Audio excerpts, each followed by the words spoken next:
What's going on, Chad, Eddie, Stonefly,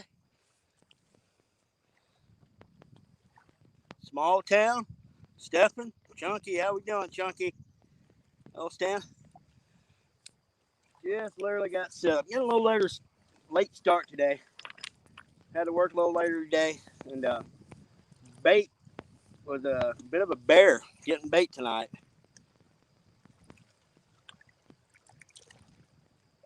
The river is up considerable from where last Wednesday when I fished here.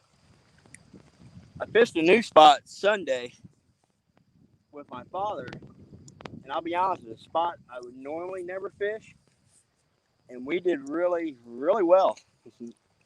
So, but I can't get no service there. So, carp, carps don't fly. We had a lot of rain, and a lot of the shad in some of the holes I usually get them at. I could not find them. So, I got a common carp and grass carp. I hit like 4 or 5 spots. Through the throw net, nothing. And I got below a culvert pipe and made one throw and loaded the net up full of grass carp and a couple common carp. So that's what we were fishing with tonight. And right now I've got common carp. Got a headpiece on the end rod. Got a big body section on the second rod and the third rod, the whisker seeker. I actually have a fairly small body chunk. See what kind of mood these fish are in. They're even, hopefully they'll hit. The only thing concerning me is the full moon. But I was watching Has and them guys last night, and two stands, Brian B. Oh my gosh, they were just absolutely lighting the fish up. So hopefully that'll happen for me this evening. I'm gonna fish for about 3 hours. I'm thinking. I've got to get up super early in the morning. So I'm gonna fish to about 9 o'clock. I think.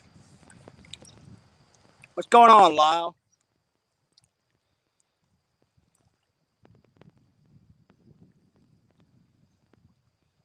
Seven, you having problems? Is my chat blurry? I mean, everything looks great on my end.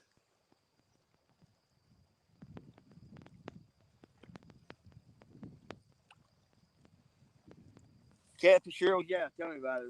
If I go below the creek in the house, there at the house, I could probably catch several of them. I actually got another video coming out shortly, and where I catch like 2 or 3 more of them things.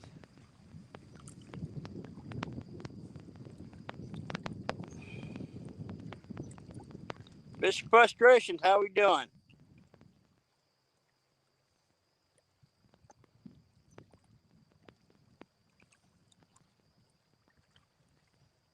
I gotta try to find some shad before this weekend. We've got a. Hang on a second. I was getting a bite here. We got the Cat Cat tournament this weekend. And I really need shad for that tournament where I'm going to be fishing. I've tried carping there and down so. So Friday evening when I got off work, it might be a late night for me trying to get bait. I've got some frozen shad, but I really don't want to use them unless I absolutely have to. Stonefly, I think you're gonna like it. We just put a new video out yesterday. It was a multi-species video.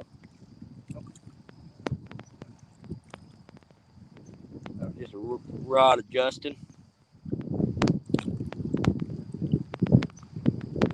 Yes, Stonefly. Actually, I mean, I got a spot I could probably get them Saturday morning, but tournament starts at 7 a.m. and the lake I fish don't open till right at 7. So I'm gonna be hustling.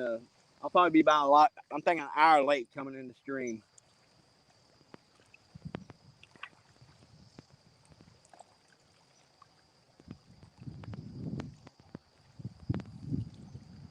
Pontoon Jody, Mark Knott, how we doing?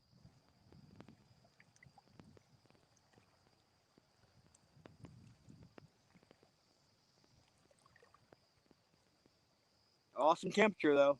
It's been in the 40s here in the mornings the last few days.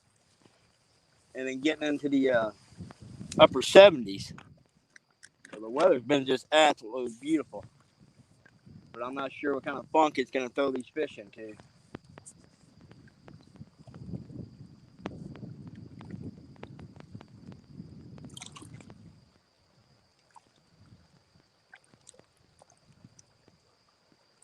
I'm going to have to add some weight to this inside rod. I still got the weight from where I was fishing Sunday. I only got 4 ounces on there. That's not going to cut it right here. So I'm going to give me a little more lead out.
What's going on, LG? John Boy? David? How's everyone doing this evening? Gorgeous, gorgeous evening here. And hopefully we can get some cats to cooperate. I've had one messing with that outside rod. He's hit it 2 or 3 times. I've got a big old carp head on there. Mark Knott, how we doing? 3+1.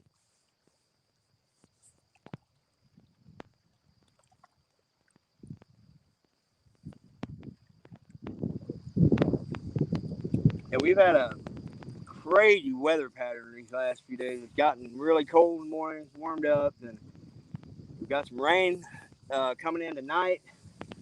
We had some rain earlier this week. And then I'd say the river is probably about 3.5, 4 foot higher than when I was out here last week. So, and it's kind of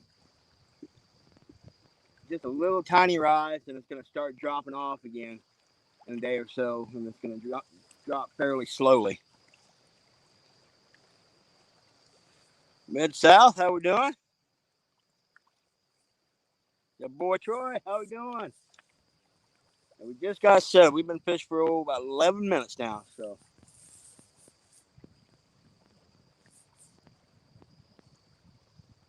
Hopefully these cats want to play this evening.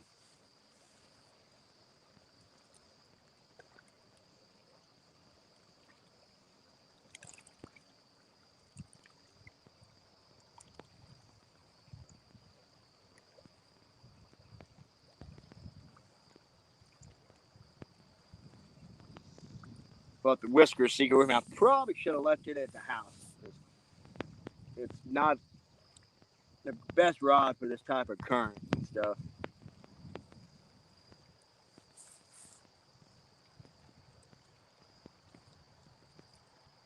Pico Feather, how we doing?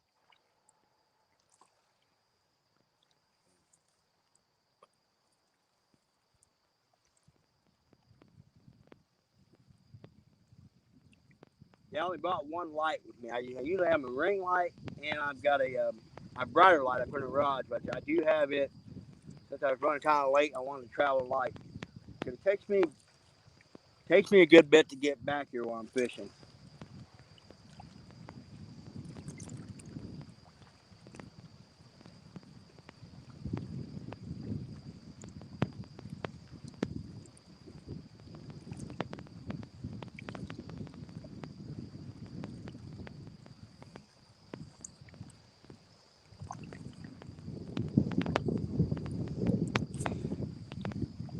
Let's see, did I miss anybody coming in? Hey, Brian B, how we doing, buddy? Man, you had some boat trouble last night. I'm glad it worked out and you didn't get stranded out there.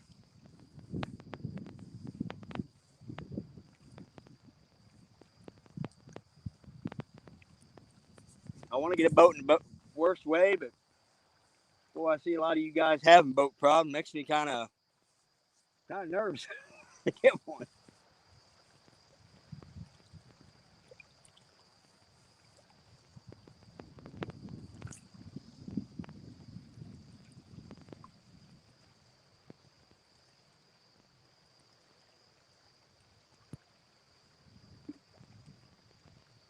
Well, I tell you what, y'all ran off, didn't grab a long sleeve shirt or anything. It might get a little chilly out here after sun goes down.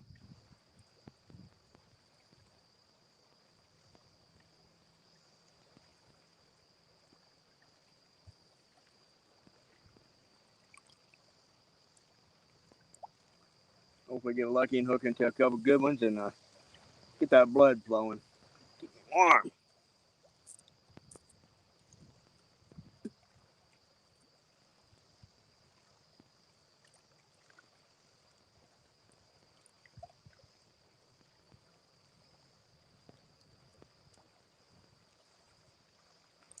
Honestly, I'm not sure what the water temperature is, but like I said, the mornings have been in the 40s, and I know up north here it has been super, super chilly. So I imagine the water temperature has dropped. Uh, it dropped considerably. I'm assuming.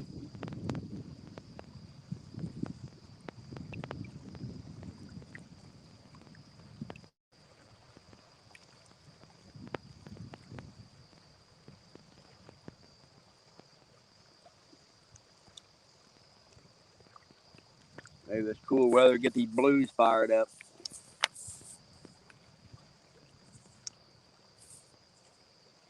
Check your redneck. How we doing?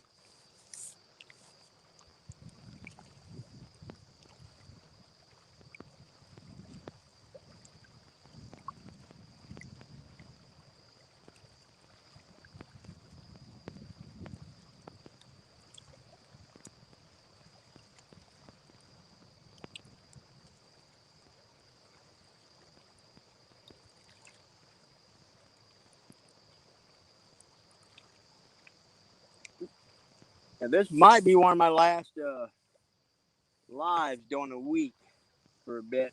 So once the daylight saving starts, gets dark, it'll be hard for me to get out here and get after them.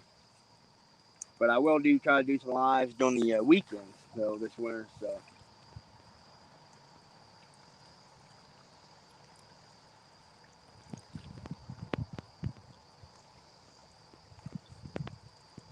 okay.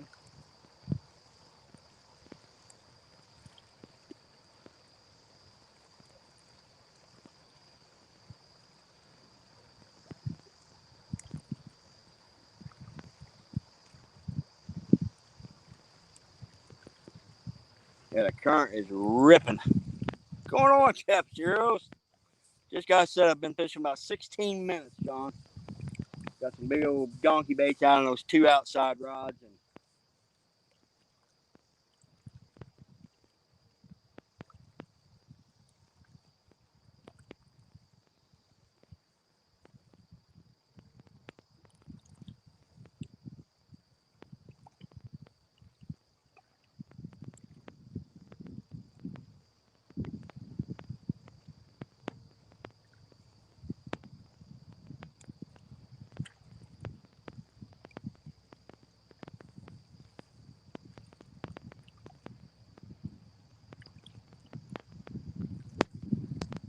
I come by a local boat ramp up the river a good ways. There were several boats at the boat ramp this evening. Got this barge coming down river. We'll be coming in the screen here in just a bit. Mike Stokes, how we doing?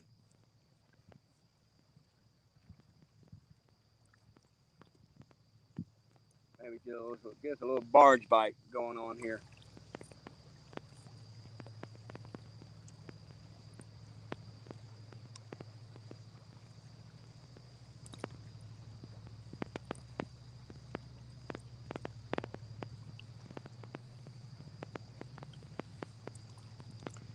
Hey, thank you, Sunfish. Catfish with Cause, how we doing? Lance, what's going on? Yes, Lance, the river has came up quite a bit in the last few days, so yeah, it's ripping through here pretty good. It got me kind of wondering if I should take this outside rod and maybe position it more to the outside of this current seat. And I've got two out in one in the middle. Sorry, far one is out in the main channel. The second one's right on the current seam. So I may take this inside rod, throw it more on the outer side since that current's really ripping.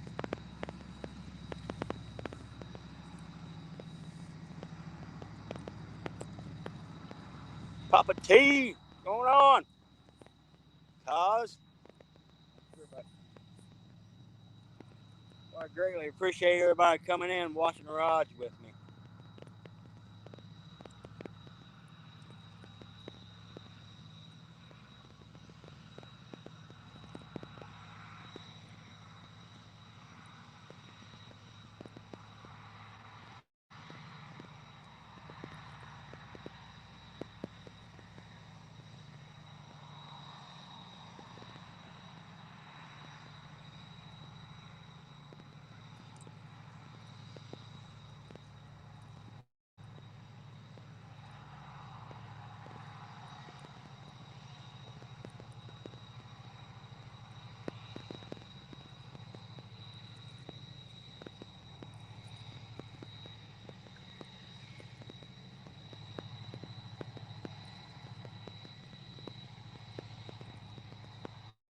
Well, that barge is moving on.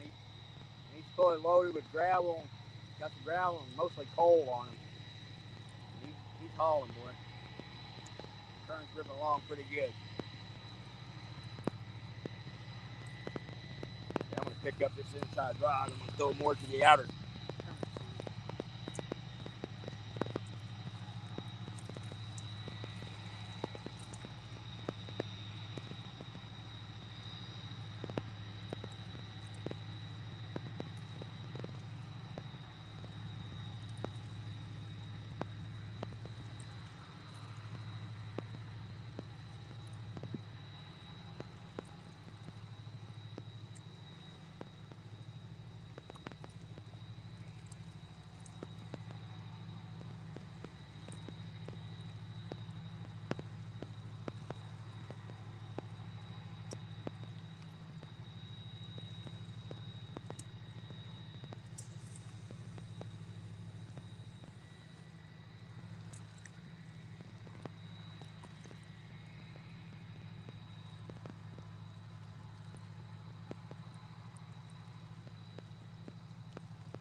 Well, I put 6 ounces on that inside rod. I may have to actually put more lead on it. It seems like it's not wanting to stick.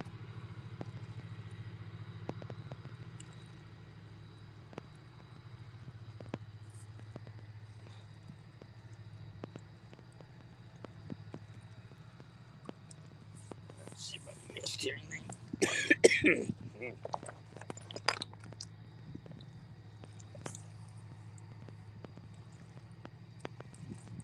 You're absolutely right, Stonefly. Wabash Nate, I don't believe I've seen you here before. Thanks for coming in.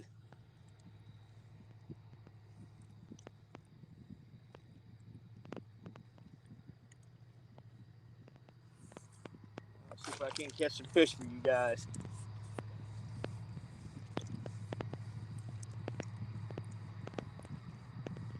Guys, I have to check out Weekend Anglers tournament this weekend in Taxi Cat.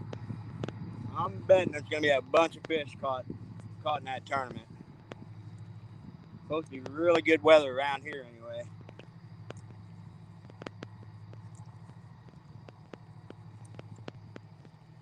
And I'm hoping conditions allow me. I'm going to be out in the kayak. The first time I've been out in the kayak for a bit. I'm looking forward to it.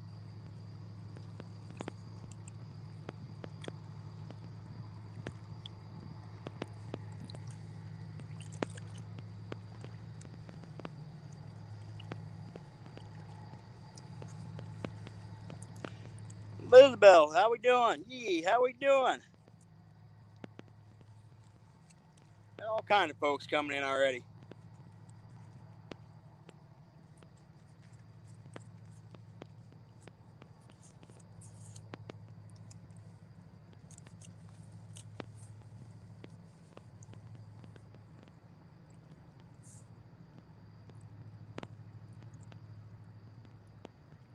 Chrissy Brown, I hope you're feeling better, Chrissy.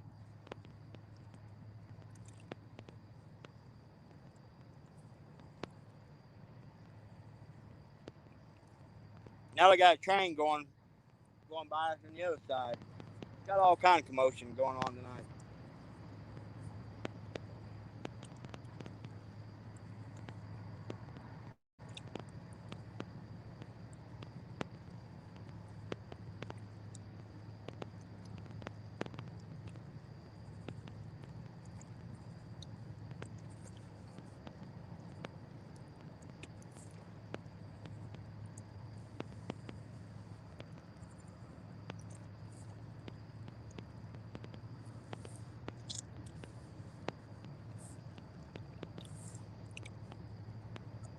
What's going on, Cujo? Just leaving work. Man, I just got set up. Been out here about 25 minutes. And got some big old carp chunks out. And got a lot later start than I wanted to. Had some stuff going on. And I was hoping to get out here by 4:30, but it didn't happen. It was dang near 6 before I ever got set up. So I was hoping to catch that last couple hours of daylight before it got dark. It seems like lately I've been doing really well in that last couple hours before it gets dark. Hoping I do better than I did last time out here. I got one fly head right off the get-go, and that was it. It was a really, really rough trip.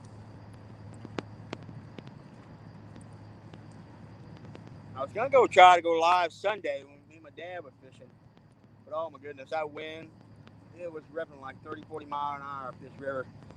You guys wouldn't be able to hear anything. B3, how we doing?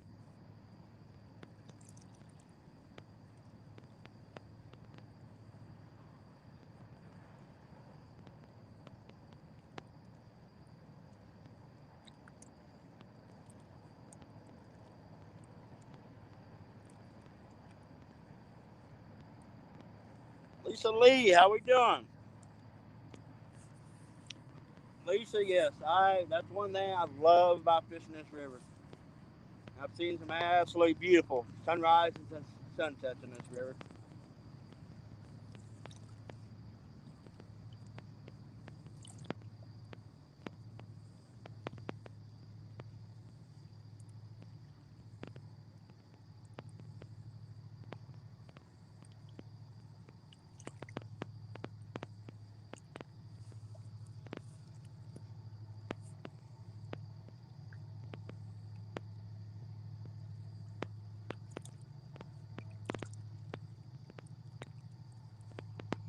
Sitting in Mount Juliet, Tennessee, getting loaded.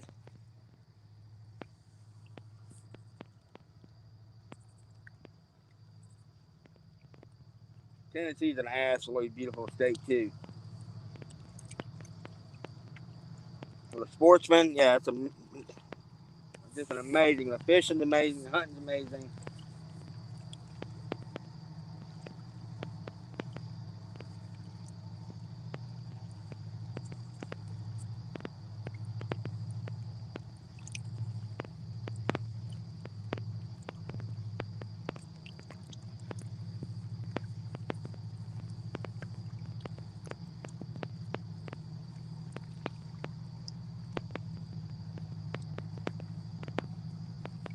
Yeah, I've got a job we got to do the next few days. It requires us to wear a full face respirator, and I had to shave down quite a bit. So I'm hoping I ain't got to shave down anymore, but I'm betting I probably I will. So I'll find out in the morning.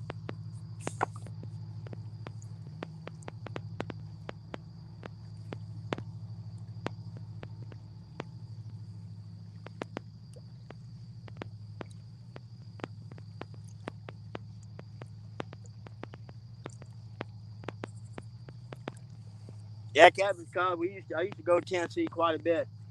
My buddy Cujo, like my little brother, we used to fish like in Paris, Tennessee. Used to do a lot of bass fishing on Kentucky and Barkley Lake.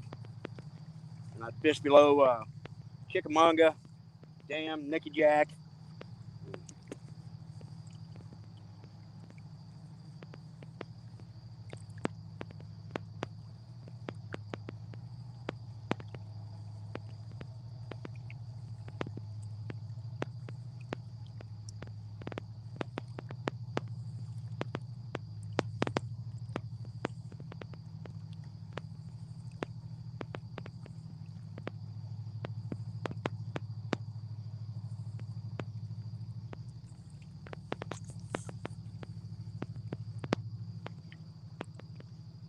One been fooling that outside rod for a little while, but he just won't load it up.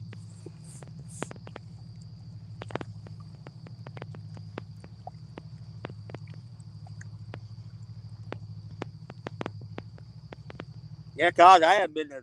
I got to Tennessee back. Oh, I guess it was back in May. We spent a couple of days, but I didn't get to fish as much as I wanted to.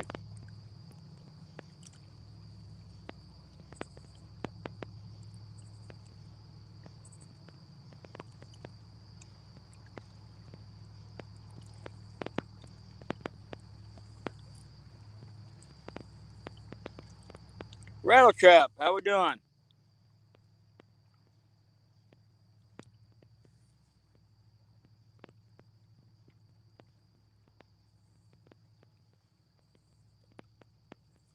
Local 336, how we doing?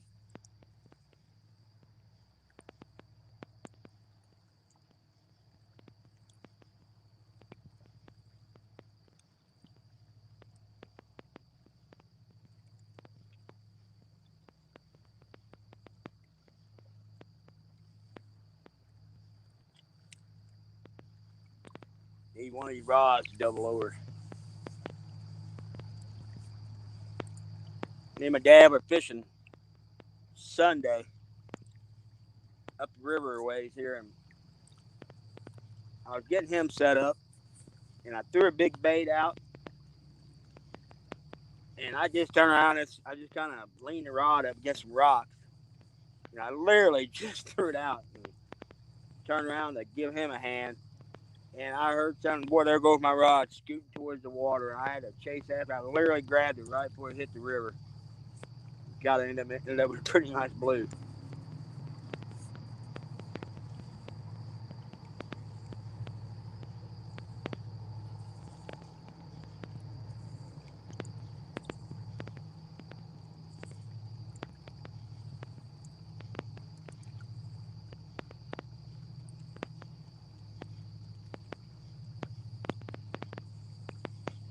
One thing bad about fishing these wing dikes like this, a lot of times finding a good spot to secure the rods down can be a bit of a challenge.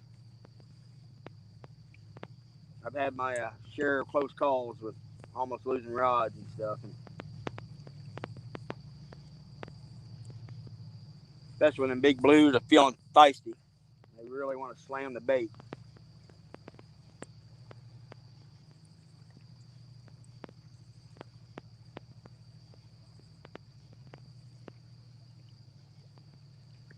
What's going on, Mark? That's right, everybody. Subscribe to James Dockery.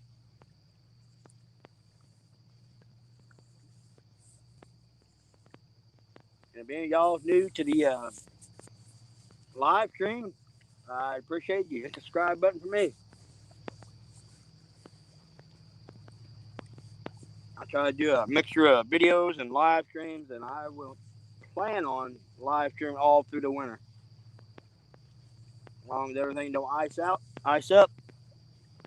I'll still be out here fishing. May not necessarily be here, but I do got a few good backup spots for the wintertime.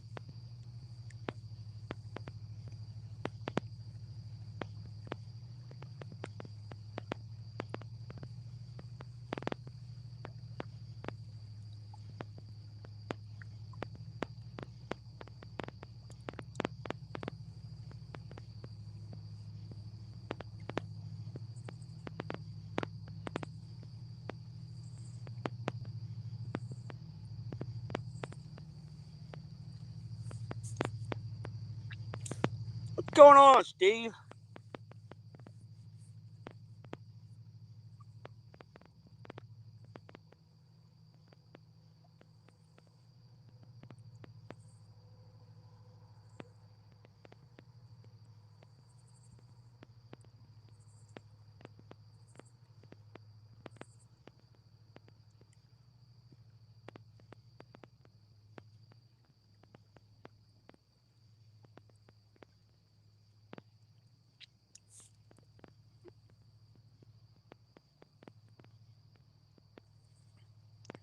Well, I'll tell you what, y'all. You can't hardly beat that view right there.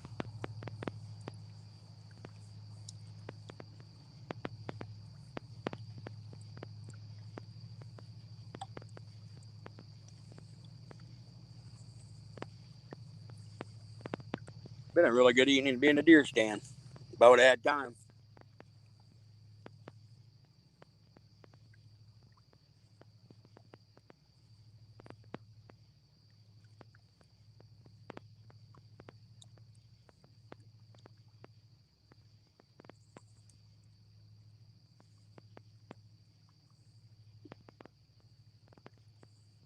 Dale Hayslip, how we doing?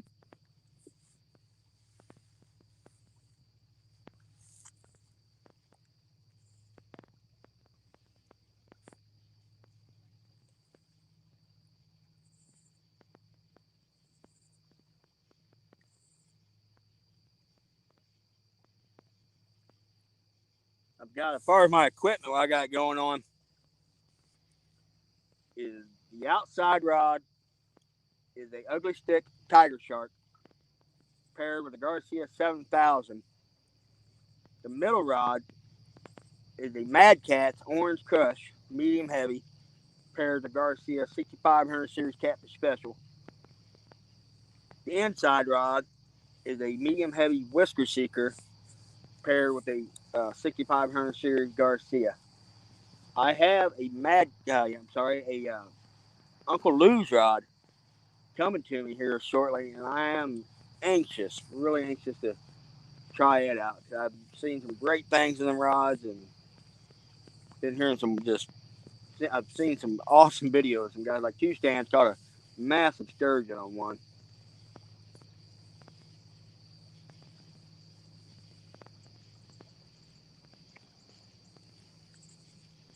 David Smith, how we doing? Hooks and hammocks? We'll catch flying, boy. And to be honest with you guys, it's one of the better ones I've had. Hopefully I can get on some fish for you guys.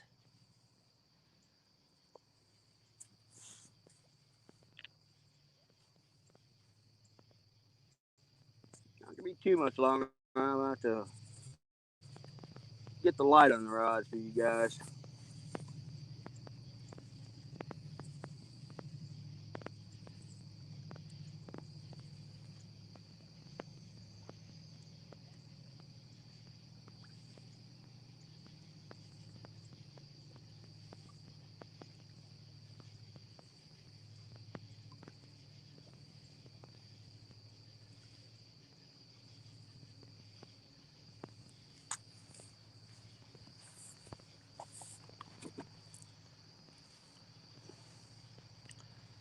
Thank you, Troy. Hopefully these couple of these cats decide to play.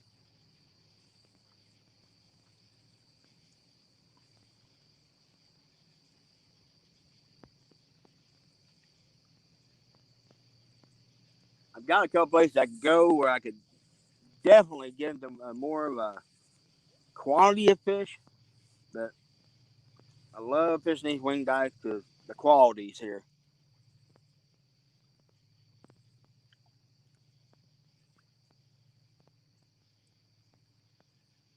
Kind of like Big Mike, hoping for that hundo.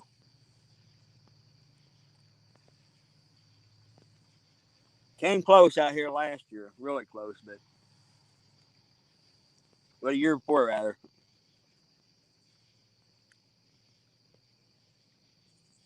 I'm gonna check this outside rod here.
Let me adjust that light a little bit so you guys can tip a little better.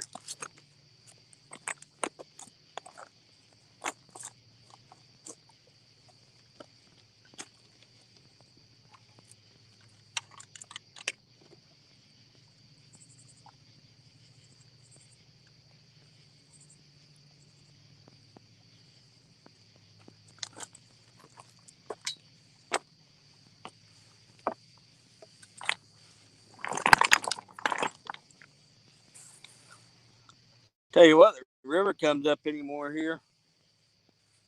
I'm gonna have to be I'll be fishing back on top of the dike.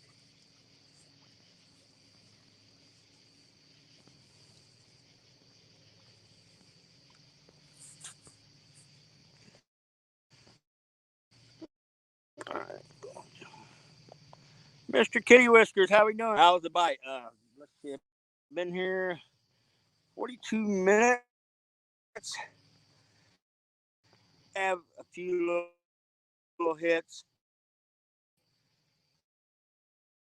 on the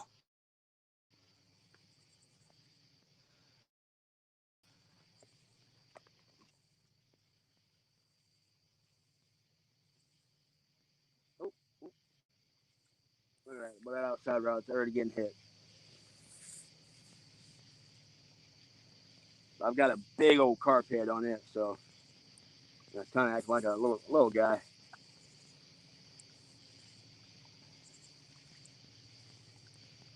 I kept it in a little closer than I did last time. On my first two, I let out a ton of line.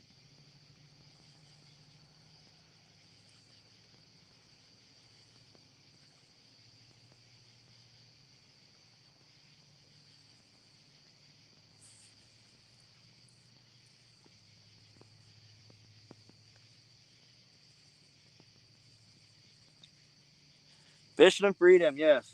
Yeah, that's like I said. I wanted to try to get out here before it crested and started dropping.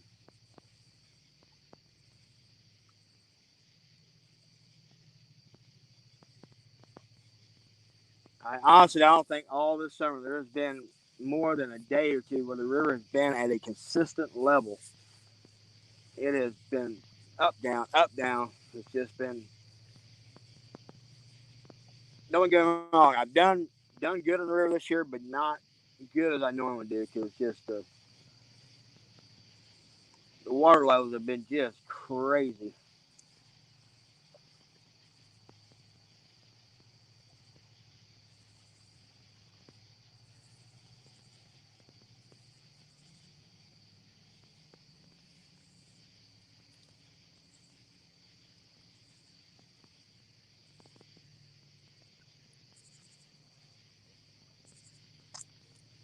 What's going on, Solo?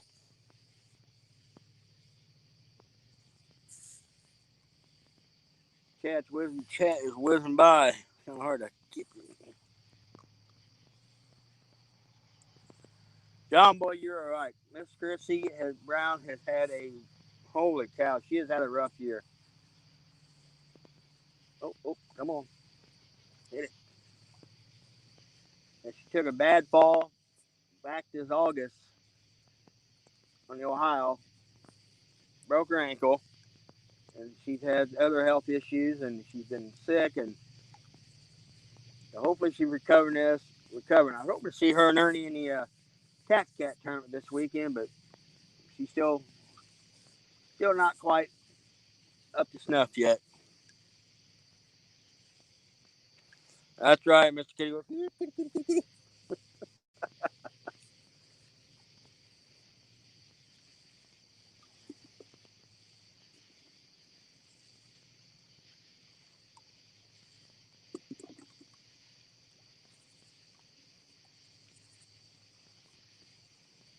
I'm going to adjust that inside rod.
I had one starting to load up on that middle rod, like he was going to take it.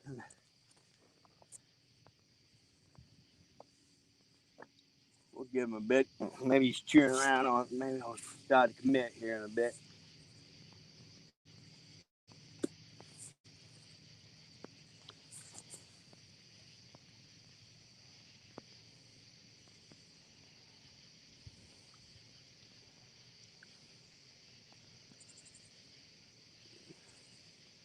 Tomorrow, 6 p.m. Eastern. Have to make sure I tune in on that. Then south.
When we started loading that sucker up, then he just dropped it. Got a big body section of carp on that middle rod, and I didn't feel him. I picked it up, so I didn't reel down on him. Stuck the rod back in the holder. Maybe he'll come back and take it down. So.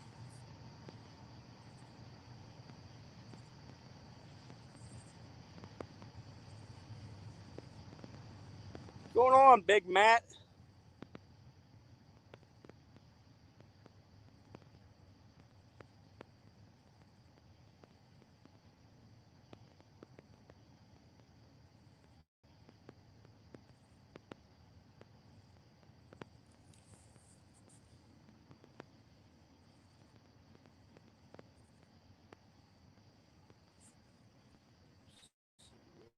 Miss here.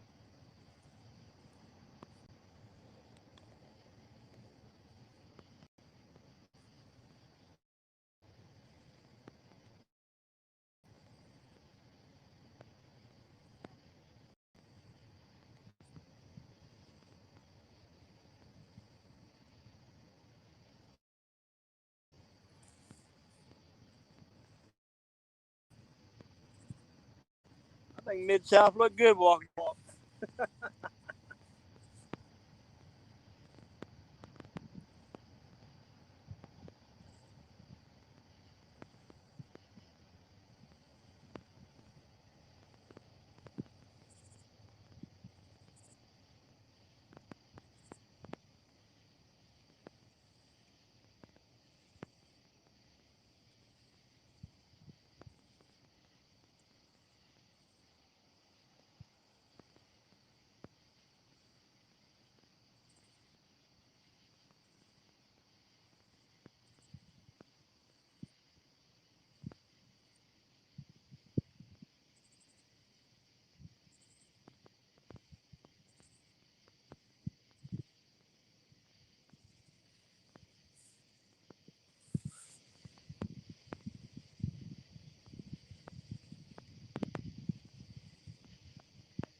Because the last couple times I've been out here, I've been able to pull a couple flatheads in. And we probably got another couple weeks. A guy could do probably pretty decent on the flathead bite here. Once that water temperature gets down in low 50s, it's going to get tough.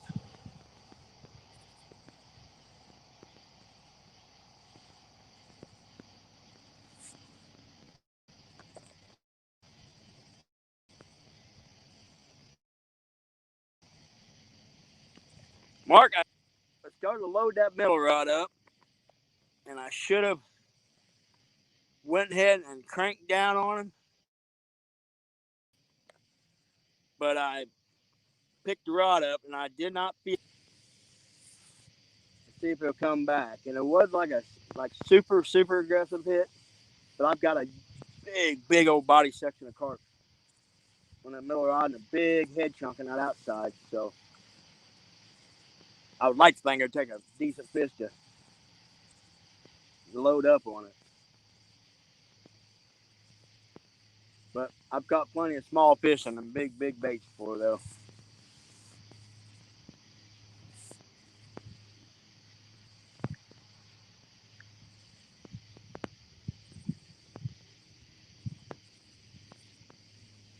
The moon has not quite come up here yet, but I believe, yeah, we've been having a full moon in the last few nights. Getting up middle of the night, let the dogs out, and it's looked like daytime out there.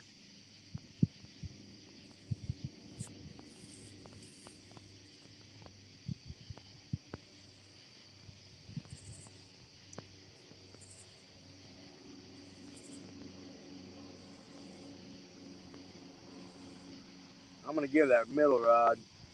Let's see. I'm gonna give it another 10 minutes. Maybe not even that long.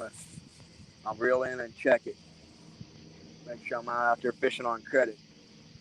But even in big chunks, sometimes the fish can get them. Uh-oh. Fish or that current moving there inside.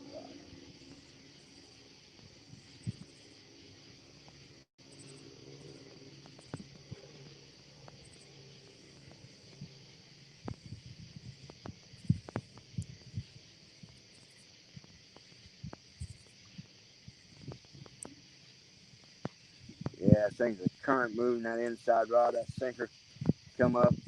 Current's really ripping, having a hard time keeping that outside rod pinned. The only bad thing about that Whisker Seeker, it's not a good rod though. It's like super heavy lead.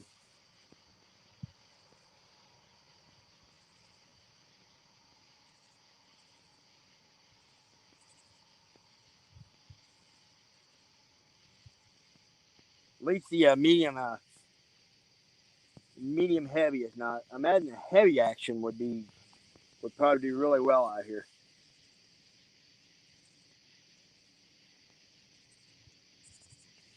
What's going on, Kelly?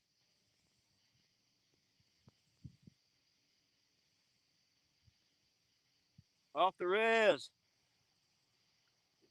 Kelly, I don't know. There's been a little Miss South and Miss Jody talking a little smack to each other, but it's all friendly.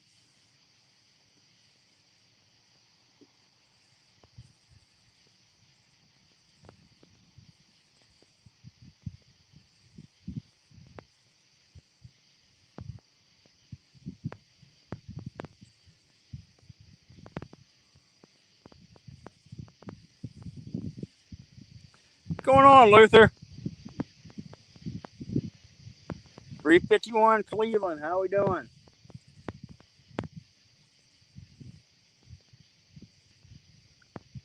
So far, the fish count is 0. So we've had a few hits, but nothing committing hard yet. So hopefully that'll change here in a bit.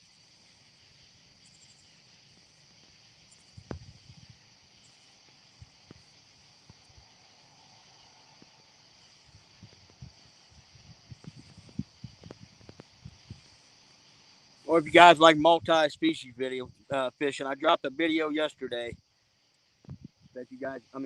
I will say it's a little bit of a longer video, but if you guys want to see some multi-species stuff, it's a pretty decent little video. Yeah, I'm gonna pull that out inside rod in. That dang sinker come. Uh-oh. I think that fish is back in the middle of the rod messing with me again. I'm gonna walk down there and I'm gonna adjust that outside rod and try to get that thing to stick.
Try to keep from breaking my dadgum neck on these rocks.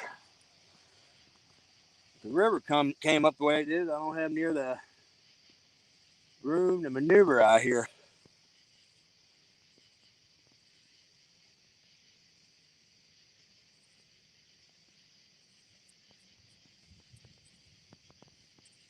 All right.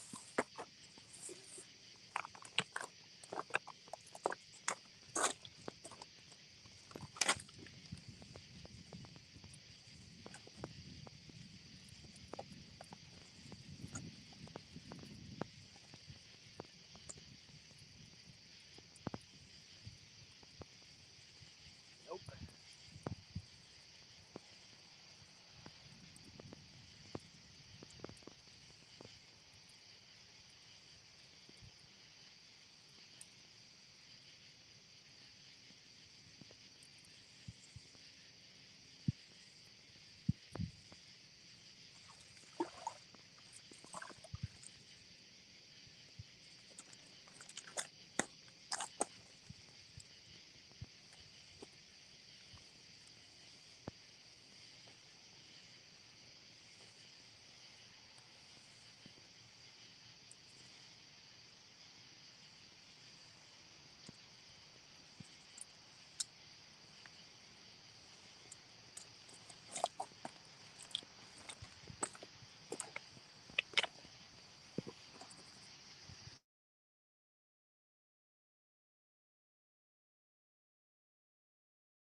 All right. Just picked it up. So I switched to fresh bait. So we've been fishing right at an hour now. So wanted to get a good fresh bait out there.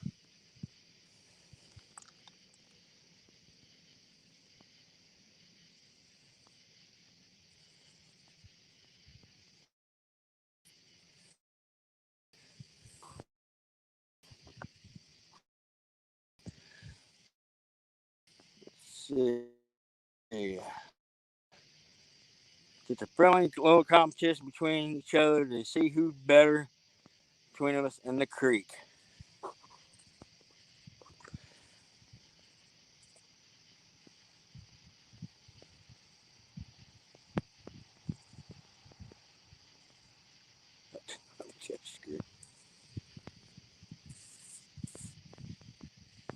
Kelly, if I could get service on any of my shifts, but like I said, I can't. Any of my creek stuff fish, I get zero reception.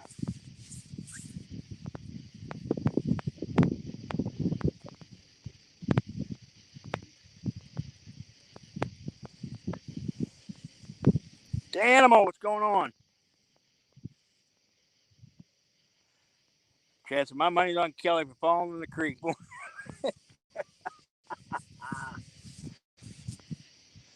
Free B, what's going on?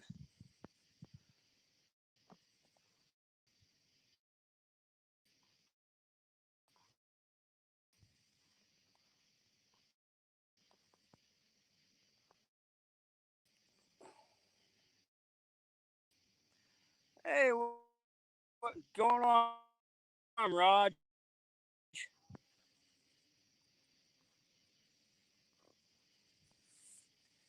Animal. We had a couple of hits, Animal, but nothing aggressive. So like I said, we're gonna give it a couple more hours. I'm gonna fish about and got a super long drive. So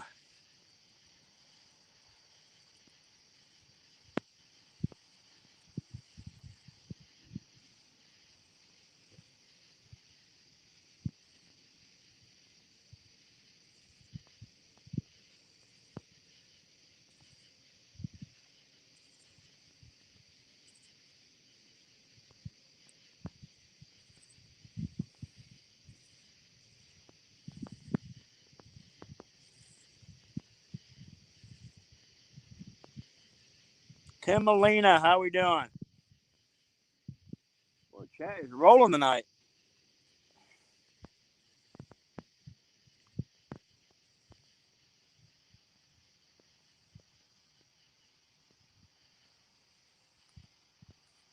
Damn, well, that's good. You're helping your dad.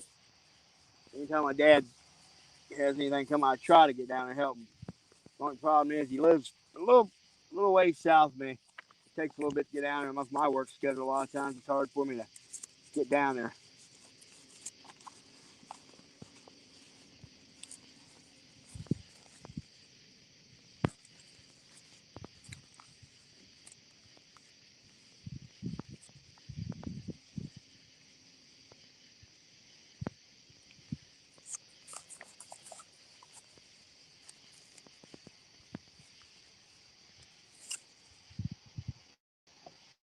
George Ray, how we doing? I haven't seen you in a while, buddy.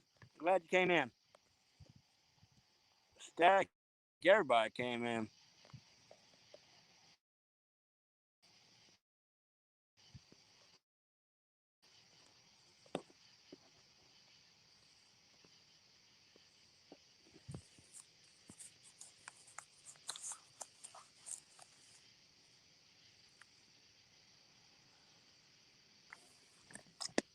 Catch a night. A lot of folks ain't going live. Well, I know there was a ton of folks live last night. Yeah, it has this competition. Big Mike was out fishing. And there was a few others, I believe. And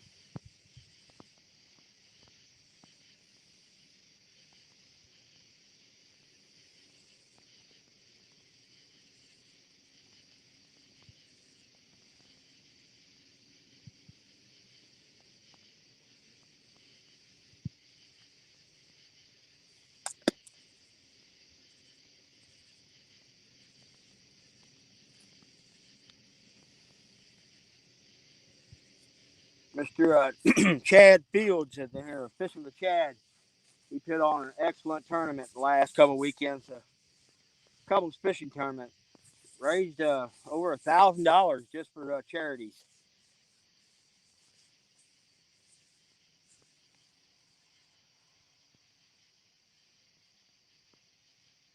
Him and Dee, they're the originators of the online charity fishing tournaments, and they've actually got another one coming up in, I believe it's January.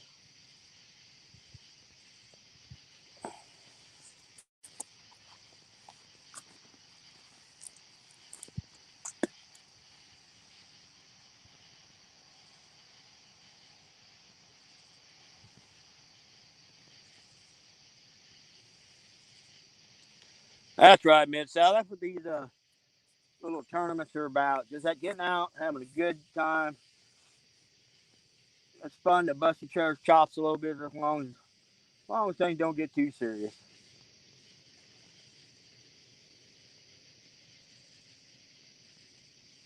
You know, Catfish Farm Family, big old brotherhood and sisterhood. So,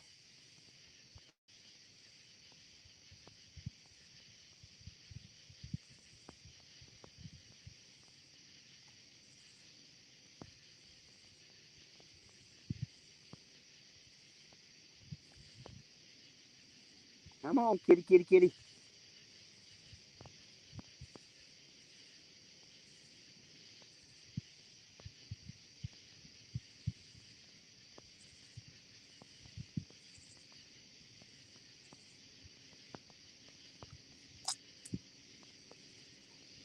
Let's see. We got an iron 12 here in about another 15 minutes. I'm going to put a fresh bait on a 2 outside rod. I just put a fresh one on the middle rod. I'm gonna freshen the baits up in the two outside rods here in a bit.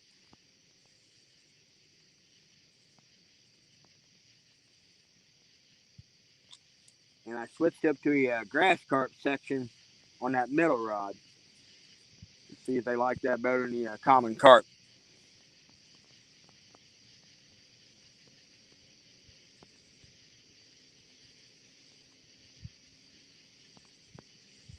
I've had so luck with grass carp.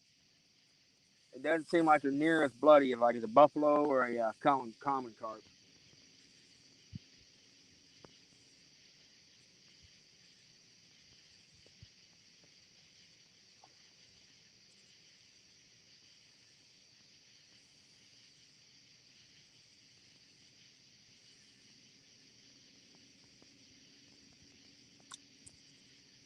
Roger, yeah, that's actually probably because like around here it's really hard for me to get my hands on skipjack, and occasionally I can get my hands on mooneye, but but especially when I'm going after these bigger cats, yeah, common carp is definitely by far my favorite cut bait to use. And I really like them common carp about eight, anywhere from 6 to a foot long for live baits and flathead.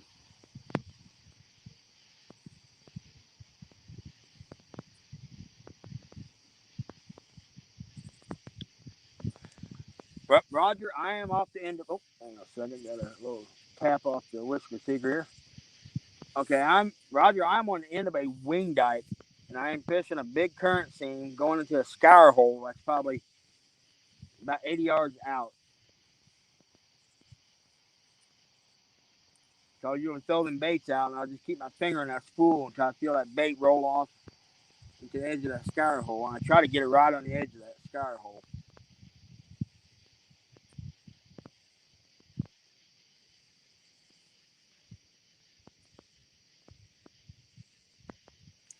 George Ray, I need it, buddy. I've had a tough run last couple times I've been out here, but I did have a great trip with my dad Sunday, and I found another really good spot. But I don't get enough signal to. It'll be way easier to get to than this, but I just don't get enough signal to live stream. I don't think.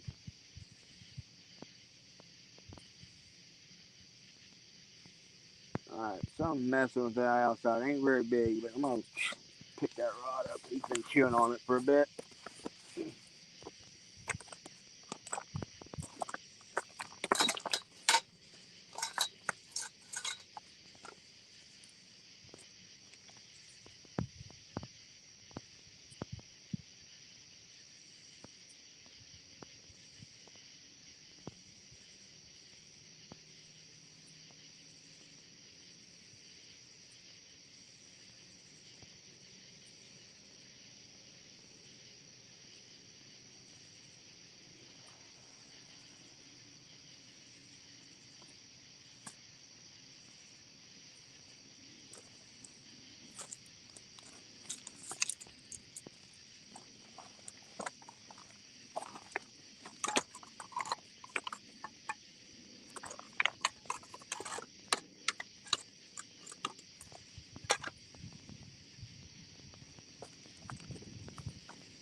Figured out a little better light in them rods.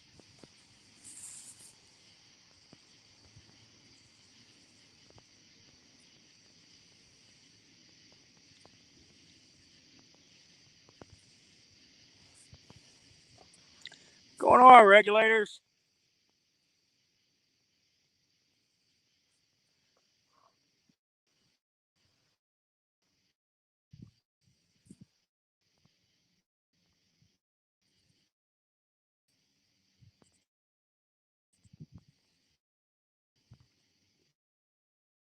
Parker, I was sending your new rod when.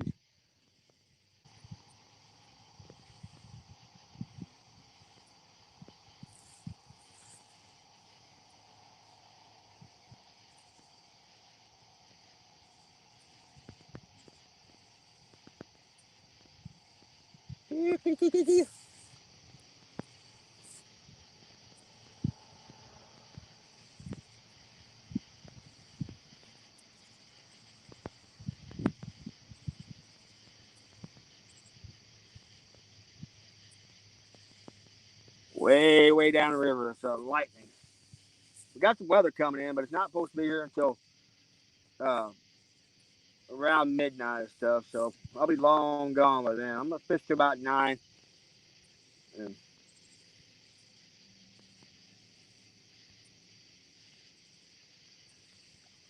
because this may be one of the last oh, lives I do for a little bit. I may try to get one in next week before the time change, because it's already a pain to get out here in the daylight. Oh, there we go. There we go. There we go. Come on.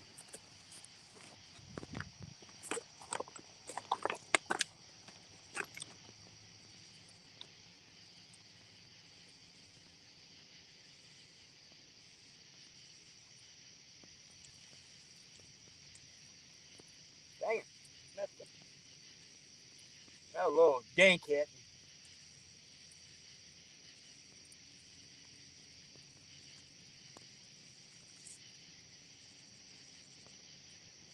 Oh, we got that in here. I'm going to freshen it up.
right. Okay, we got fresh baits out. Well, let's see if that turns the tide for us.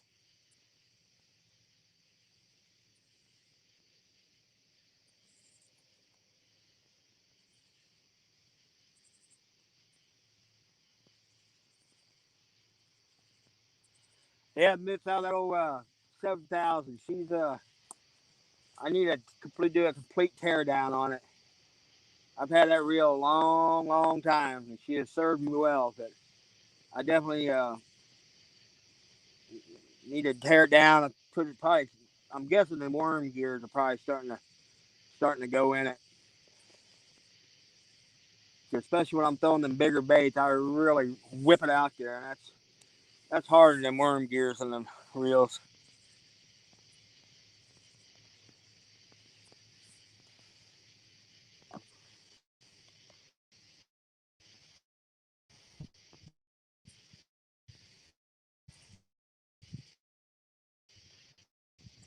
Maurice Case, and how we doing?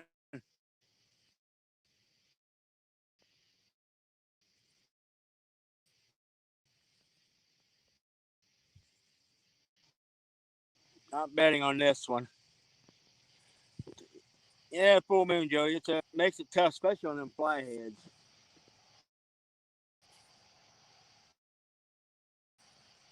I mean, that's luck with flatheads on a full moon. We cast sometimes at night. I just seem like I do better during the day, but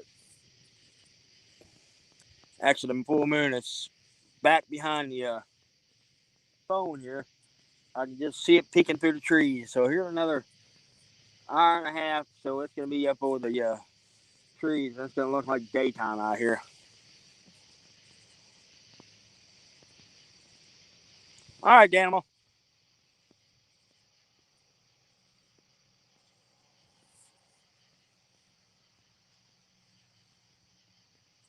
Yeah, it has fishing last night, and I kayak. You can see that moon over right behind him, and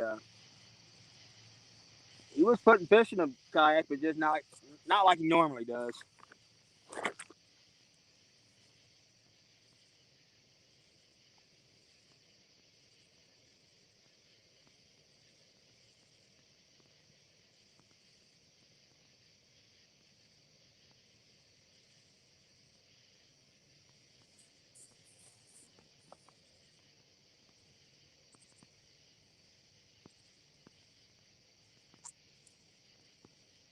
A friend of mine said they had a trout line tournament Saturday on this section of river, and them guys just absolutely had their boats loaded with fish.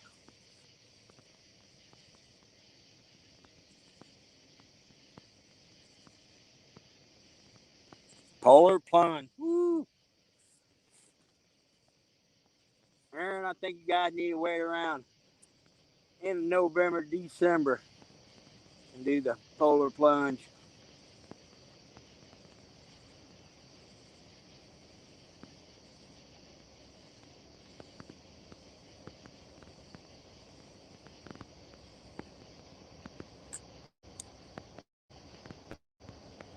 I was telling my wife the other day, Chad's got another tournament coming up in January, and if somebody would put a big enough donation in, I'd probably do a plunge off the lake.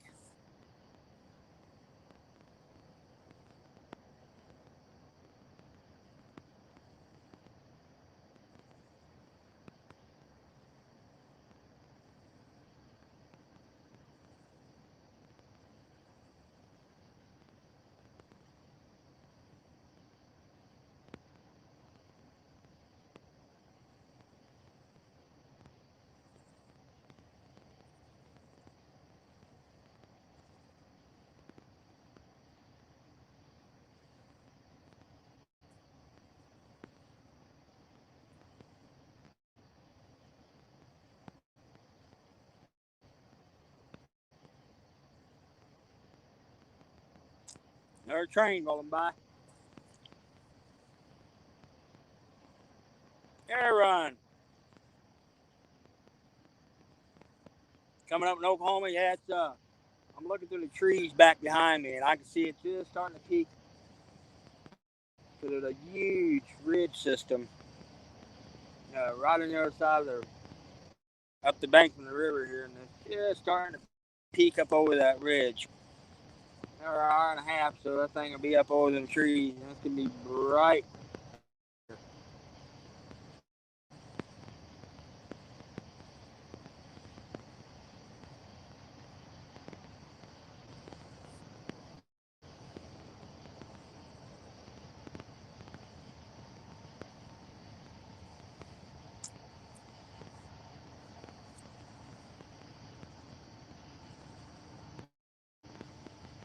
Air run, what part of Oklahoma you out of? It's up for last. Did quite a bit of work in Anadarko, Oklahoma. I was up there for I guess a couple months doing some work.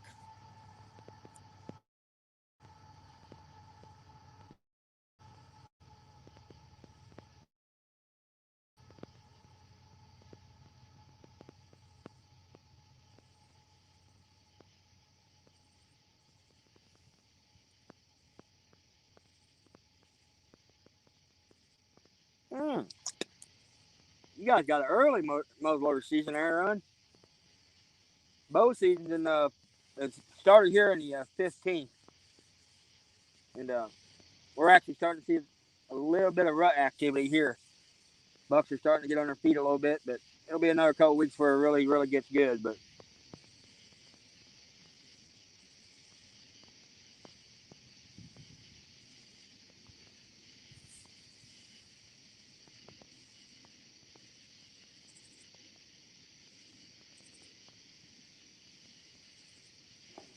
what's going on, Dockery?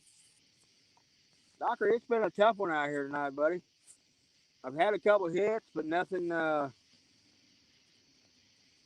really committed to rods. I mean, on the hit, they hit and not really wanting to take it. But I am using some bigger, pretty good sized baits on the outside rod. So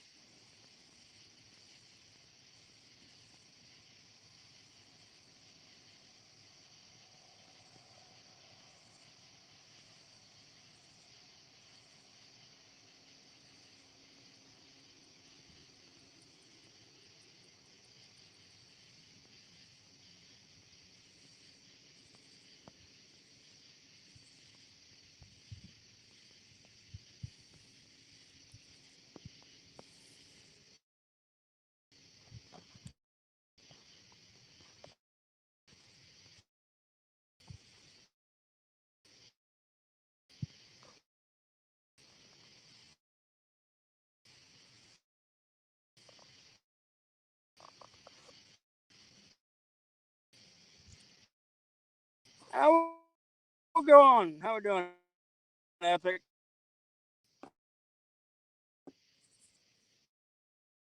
Tough fight tonight, Tim.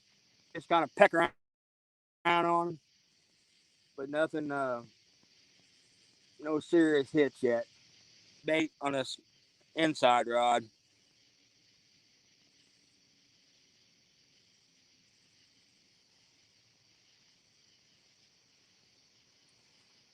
Lance, I'm gonna check that out. You did a short the Uncle Lou's rod. I've got one coming, and I'm anxious to get my hands on it. And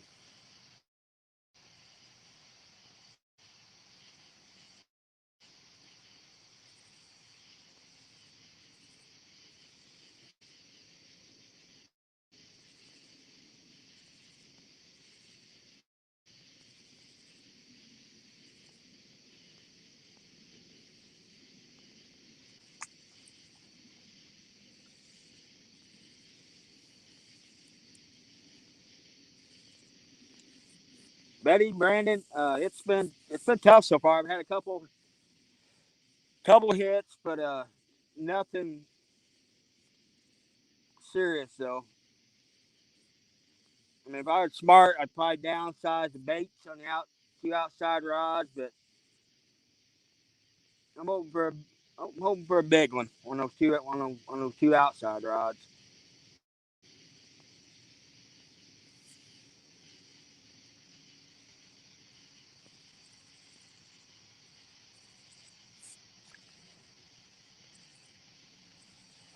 Lance will be live Saturday. I'll be fishing weekend angler this Saturday. I'll be fishing that. I do believe Miss Jody, Chad's in it, and then Saturday. And Aben is Sunday, I believe. And I will be going back to my honey hole lake for that tournament. Especially it being a numbers tournament.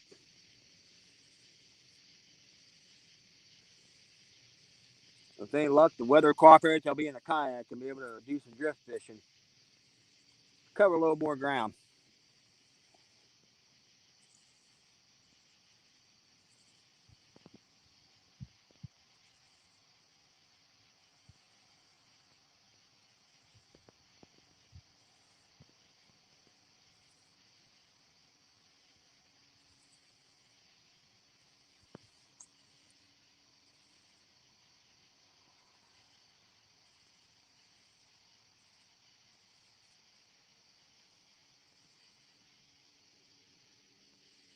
Epic, what's your thoughts on the fall transition right now? Do you think we're in the middle of it right now or coming out of it?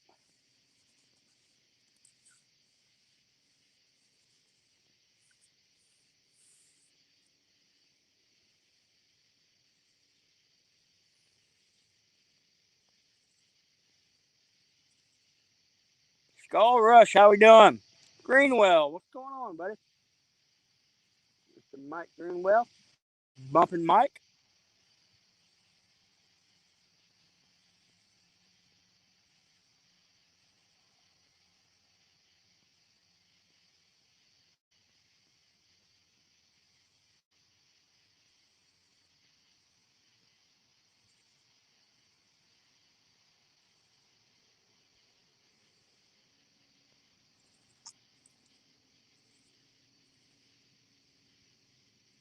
All right, y'all. I'm gonna pull that middle rod and I'm gonna put a piece of common carp back on there. I've got a piece of grass carp on there, and I'm not the biggest fan. It's a body section of grass carp, and I'm not a huge fan of grass carp. Like I said, they don't seem like they're as bloody as a common carp or a buffalo. I'm gonna pull that middle rod in, and I am gonna rebait.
Bye.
Jeremy,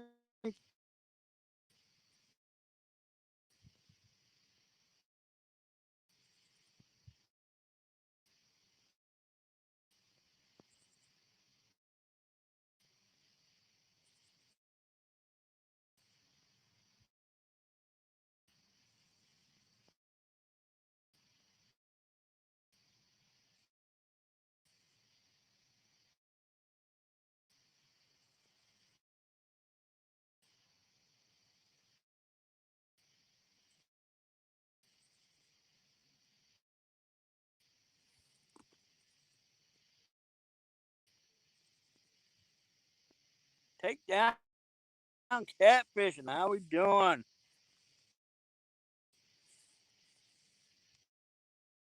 All kinds of you folks coming in tonight. Appreciate every one of you guys coming in.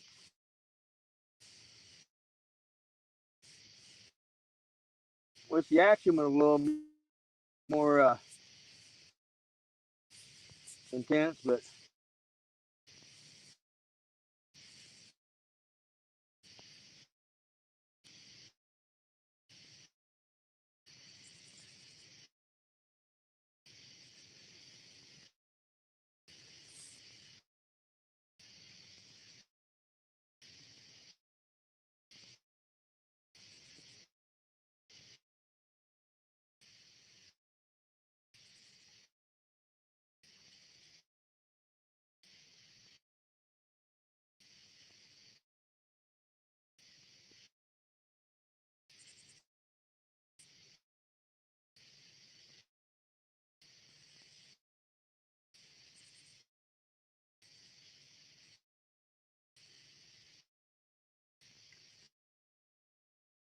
Mark, not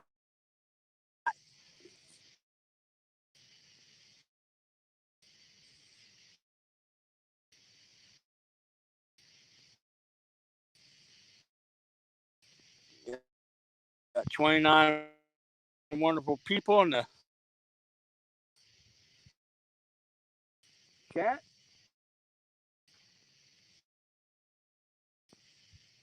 Appreciate everybody coming in.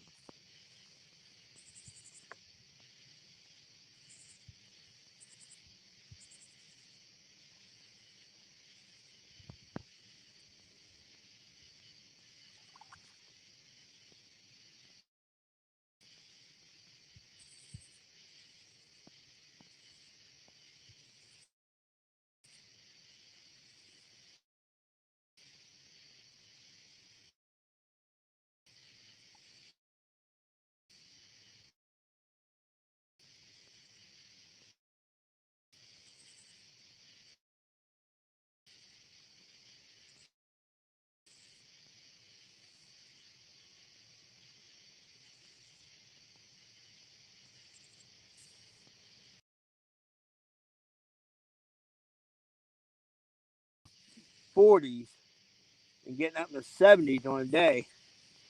And I know further north has been considerably colder, so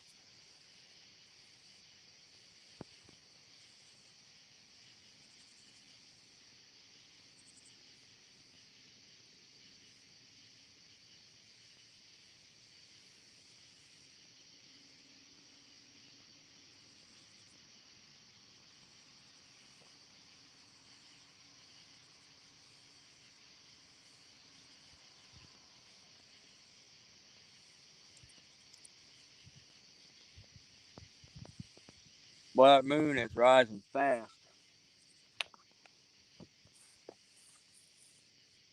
It won't be too much longer. I'll be clearing them treetops.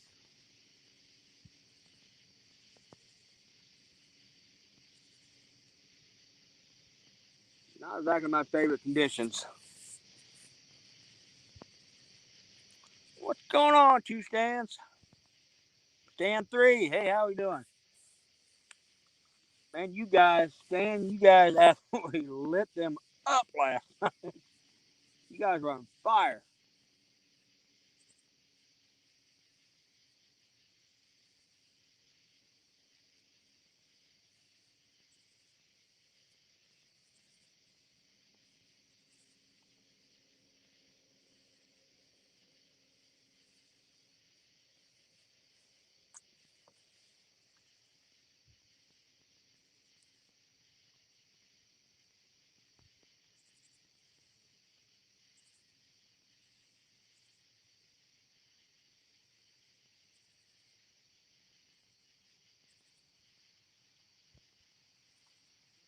Mid South, 222.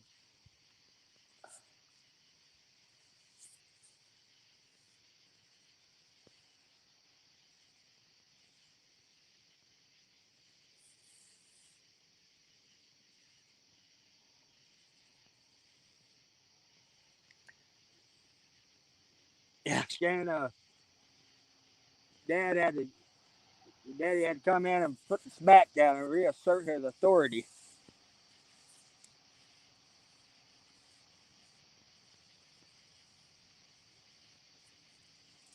One day when I get time, I would love to make that drive up there and fish with you guys. I mean, there's a ton of people in the catfish family I'd love to fish with.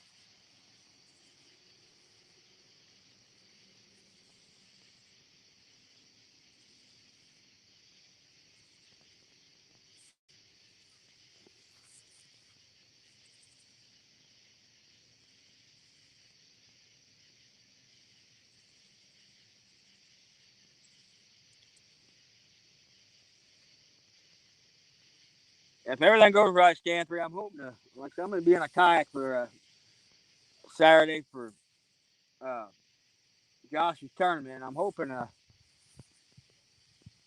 can have a fire day like you guys did. 3B fishing. How we doing?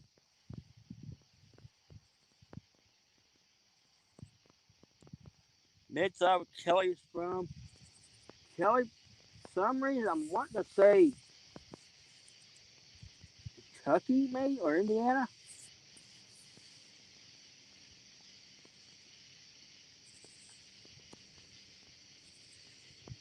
Down through the lake I'm heading to Saturday. It is an insane blue cat fishery, but it don't turn up a lot of like mega giants. But the numbers, you can crank out some insane numbers. I've in my kayak, I've had on my own, I've had 40 and 50 fish days out there with a lot of them fish from that 3 to 10 pound range with a few teeners thrown in. Uh oh.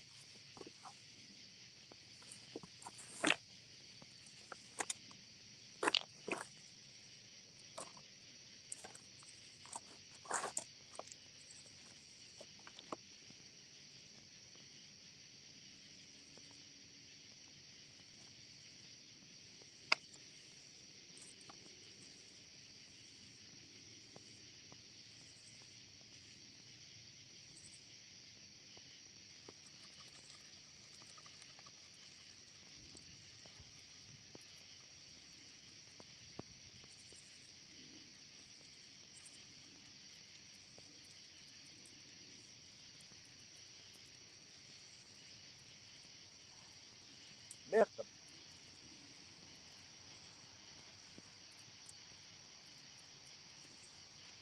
Getting them dink hits.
little dink was messing with it and tried to reel down on it. And Epic, yes, Baldwin. Yeah, uh,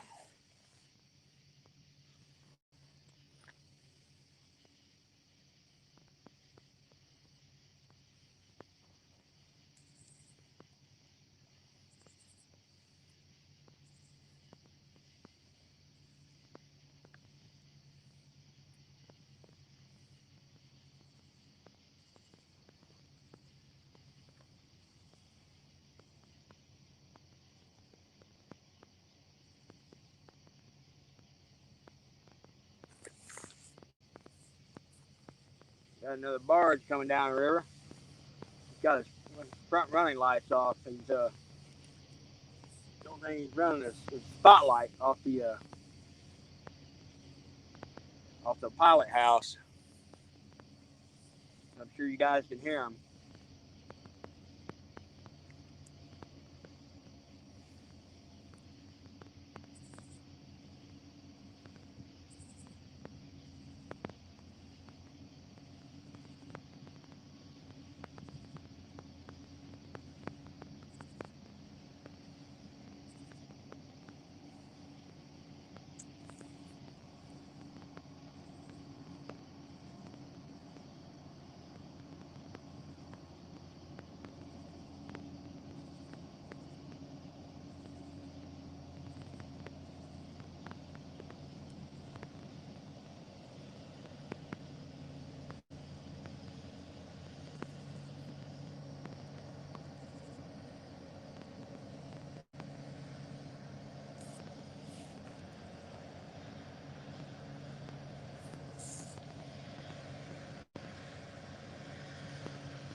Epic, you got started a new furniture and design company. Do you have a Facebook page? Uh, I'm sure a lot of us would love to see some of the stuff you make.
Car just went by. I got a train coming by now. So all kind of activity tonight.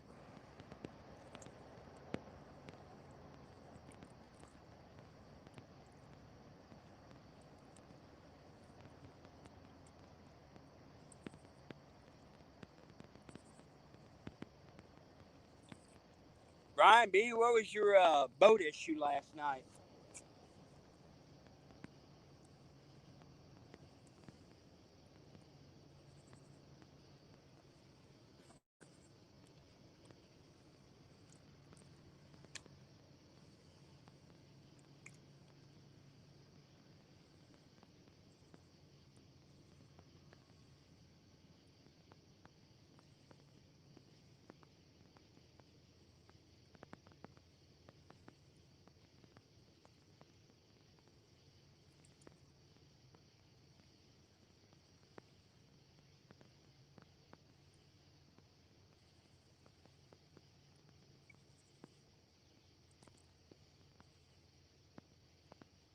Gear plate come off the fly. Wow.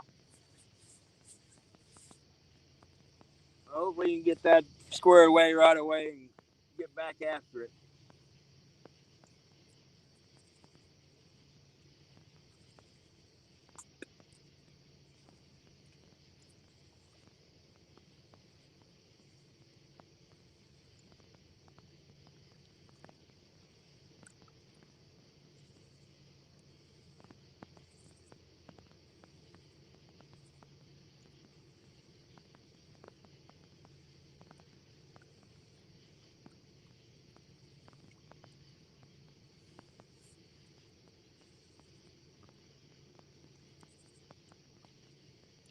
Then trolling motor quit working.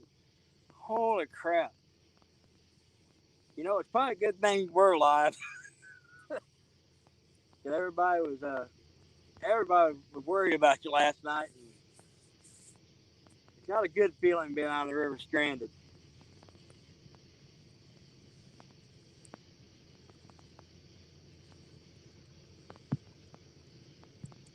Mike Irvin, how are you doing, buddy?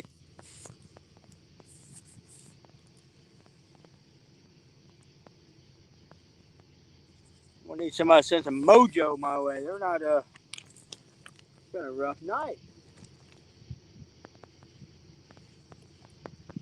Last couple times I've been out here, I mean, I've been able to scrape together a couple fish each time, but it's been tough. And so far tonight has been a big old goose egg. I had a couple hits earlier, but nothing. Well, there was one I probably should have reeled down, but I had a huge hit on it. I wanted to make sure he got it good.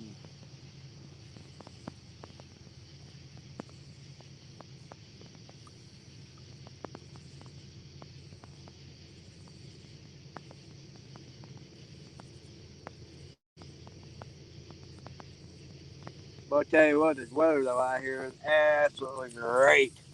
There's no bugs at all tonight, none.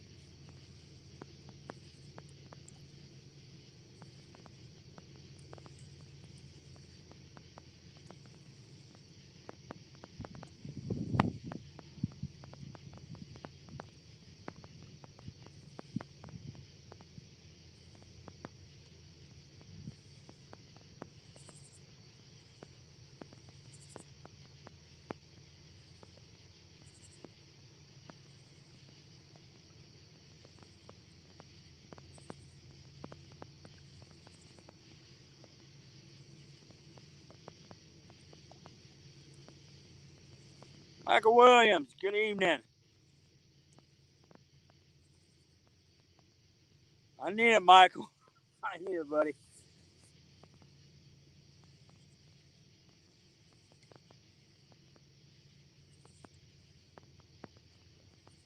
I gotta try to round up some shad before Saturday.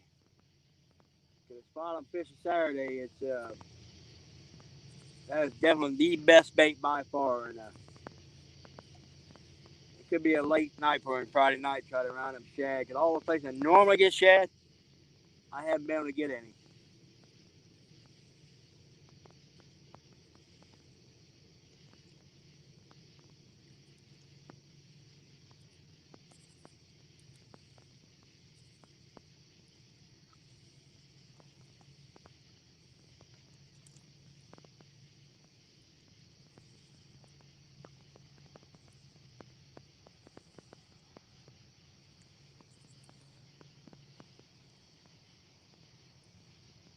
Brian, yeah, I hope your buddy can definitely get that fixed for you. I hope like to see you guys do good in the monster tournament.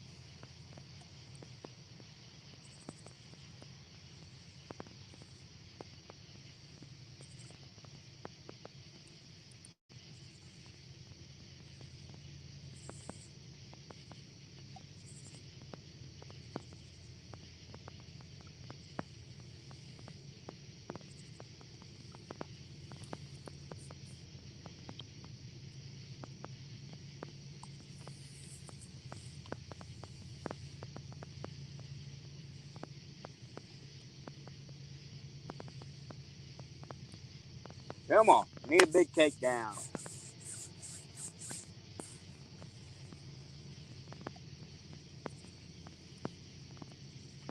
Yeah, we're gonna give it about another hour. And Trophy Seeker Outdoors, how we doing? Yeah, we can give it about another hour, and we'll see what happens. Like I said, I've got to get up crazy early tomorrow for work, so I'm gonna don't want to stay out too late.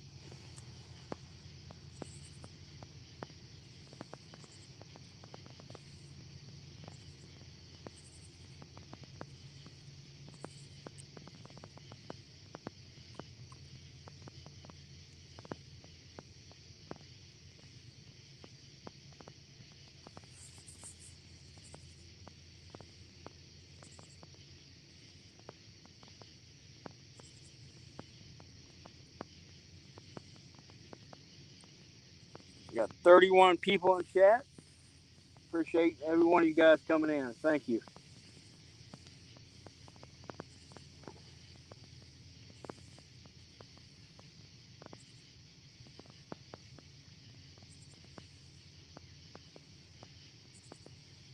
I need a big takedown for y'all.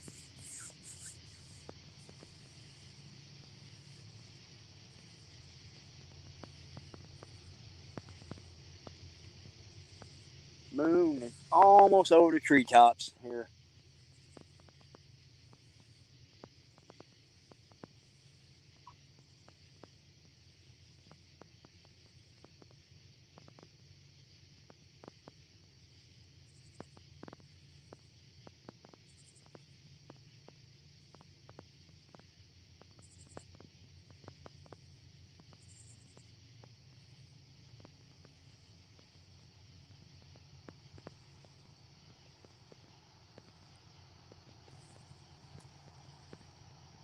Sean T, how we doing? I guess Facebook had a little mess up because there was a post on Facebook saying Sean T had just gotten married, and evidently that wasn't the case.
Yeah, the river is fixing to crest early tomorrow morning. That's gonna be on a drop, and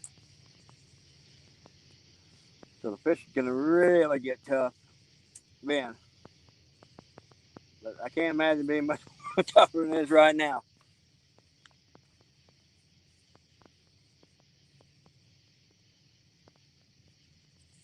Now this past Sunday, they were hitting really, really well.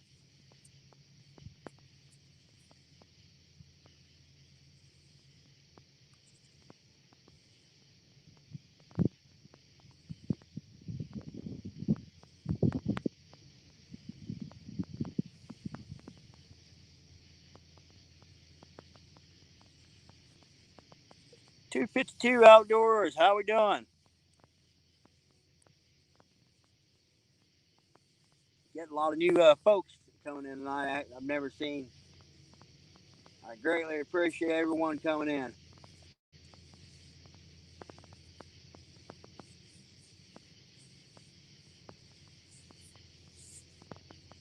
As Mark would say, I'm gonna do a little selfless promotion here. If you guys haven't subscribed to the channel, I greatly appreciate it. I've got besides these live streams, I fish for everything, and I've got a pretty wide variety of videos of different stuff.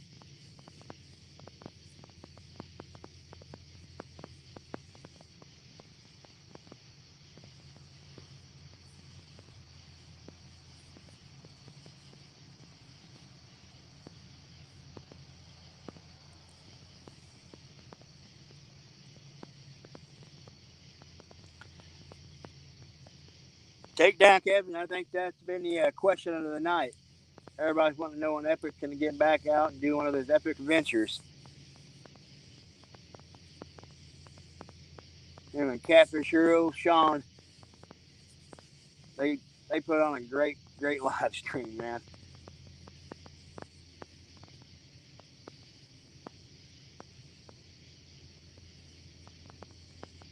Yeah, if you guys have any question about like catfishing, like these wing dikes and different stuff, Epic has got some great videos out explaining a lot of different tactics and stuff, and very informative.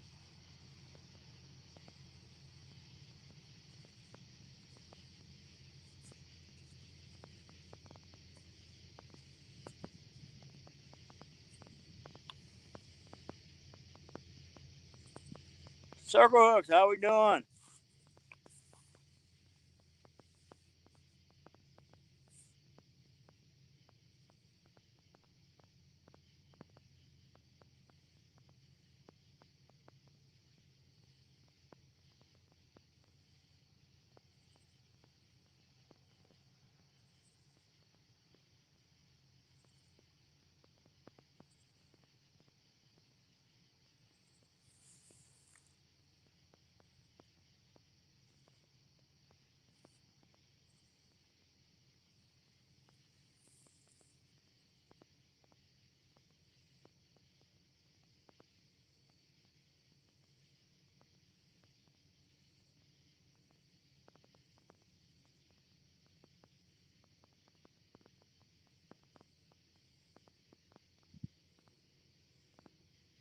Yeah, there's no bugs at all out here tonight on the dike, but back up across the on the main bank, you can still hear the cicadas and the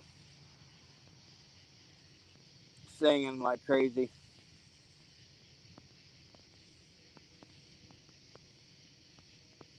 Yeah, we didn't have the big cicada hatch down here like a lot of people did. I was kind of hoping we did have it, just to the man can make for some excellent fishing.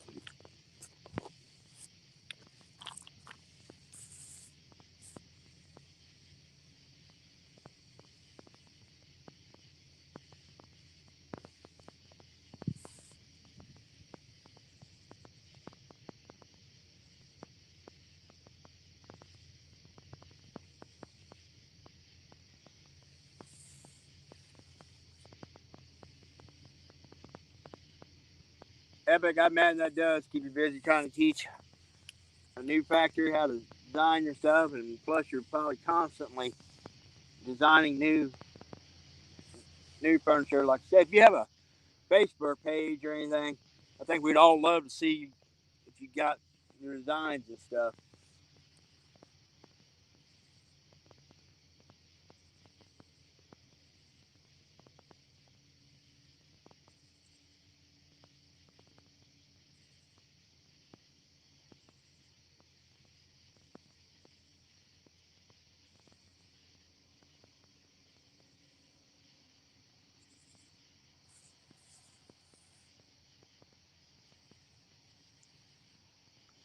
Trophy Seekers, I'm on the Mississippi, and the river has been a kind of crazy far as the level, the last few days been up, down, and we're actually on a little, and it's came up a lot, but it'll drop a little bit, it'll come up, drop.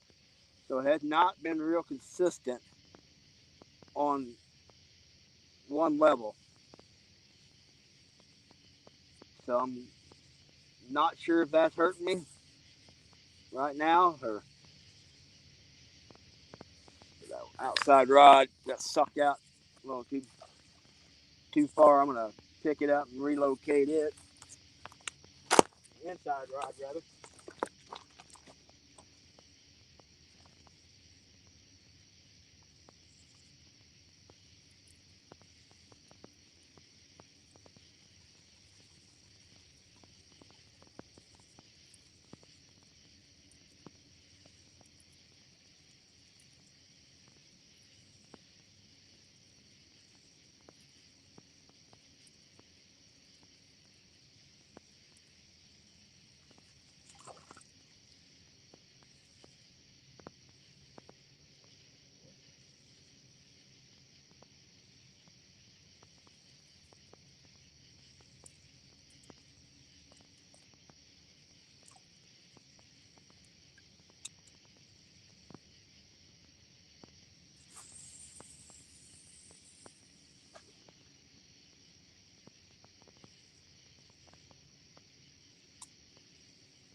Okay, I got you, Epic. Yeah. Yeah, you don't want someone seeing it right away, stealing your designs. I totally get it.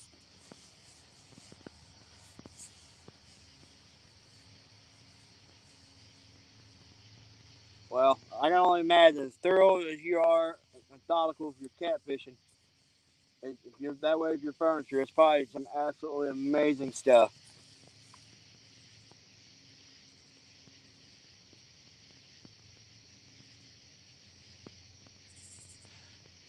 Greenwell, yes. I have fished. I'm actually not that far from the confluence there. I can be there in about an hour and a half, and I may here in the future try to get down there and do some fishing.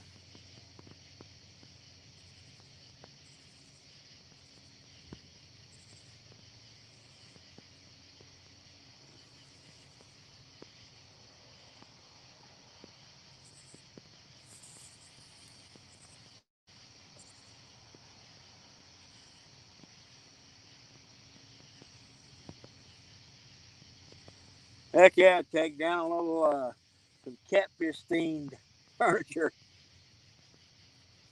That would probably go over amazing with you. catfish community.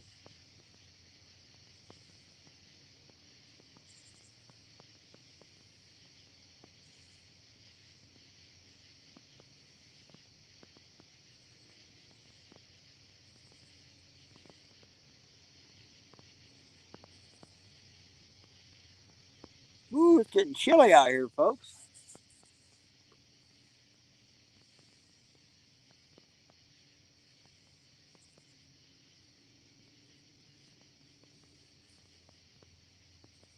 Ready for Robert. How we doing?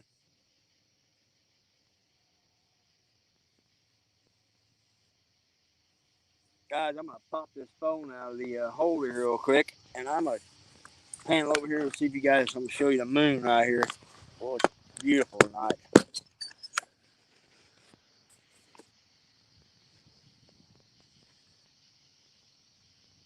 Can't see it too well yet, but and it's not going to be too much longer. It's going to be over the trees here. It just cleared the trees, and it's going to light this river up like daylight here once it gets a little higher.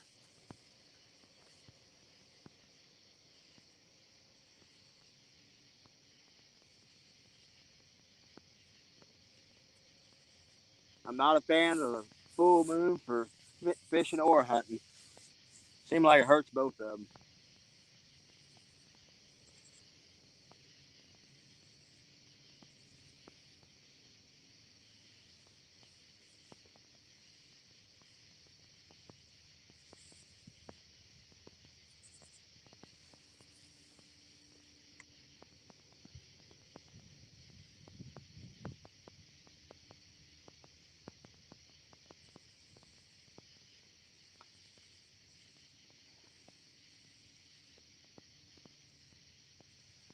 Good night, Mark. Yeah, I'm like I said, I'm gonna give it a little while longer than I am gonna shut down myself because got to do that work thing tomorrow. So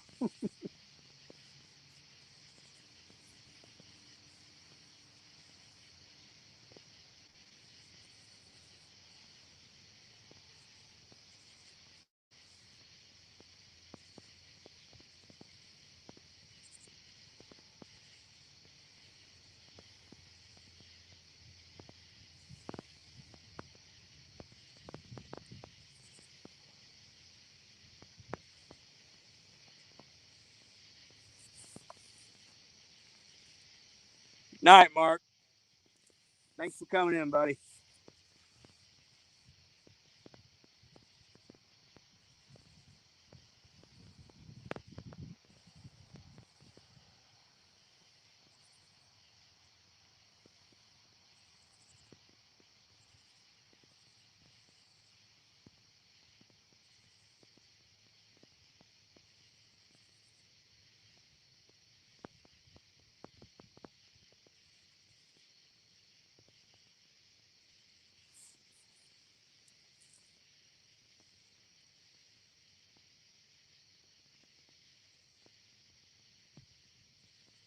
Yeah, full moon, Jody brings out all the crazies.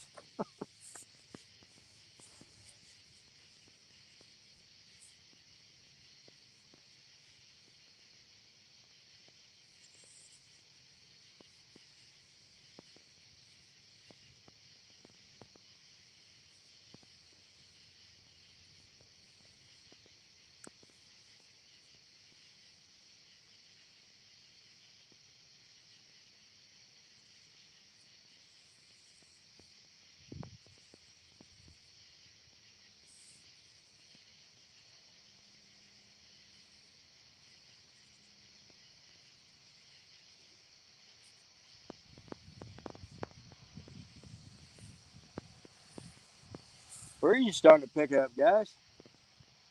It's gotten dead calm out here for a bit, but starting to pick it up. But we got some weather coming in later tonight. It might be that front coming in.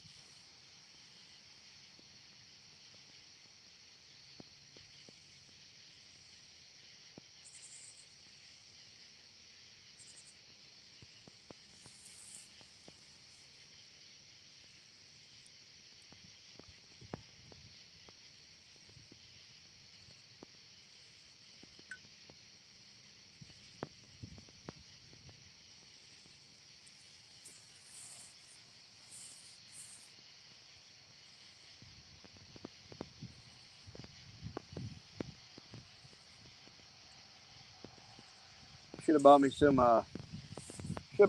night crawlers and threw it on a outside rod. Maybe got some bonus species while I fish for these cats. Might have been able to keep things interesting.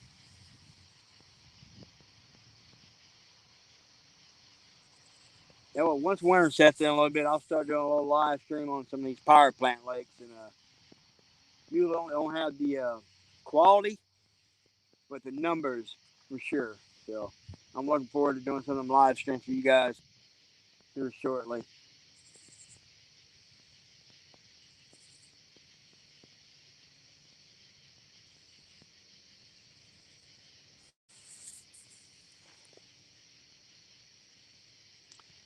Oh, 252 outdoors. Yeah.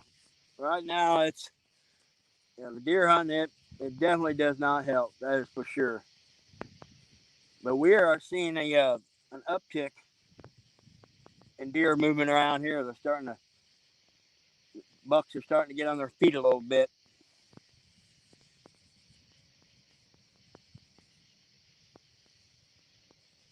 Here in the next couple of weeks, it's gonna get really good. Next week and a half, 2 weeks, it'll start getting really good.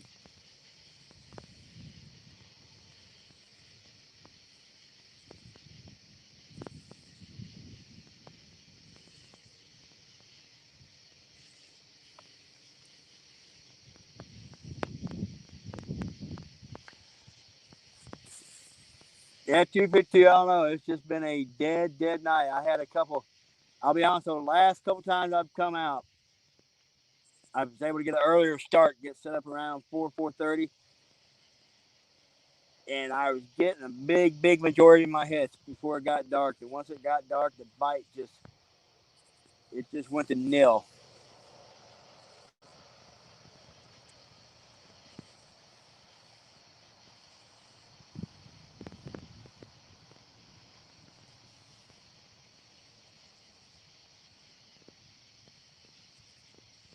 This particular wing dock has always been. I mean, I've done really well here at night, but I've done excellent during the daylight hours, and it really doesn't seem to matter what time of the year.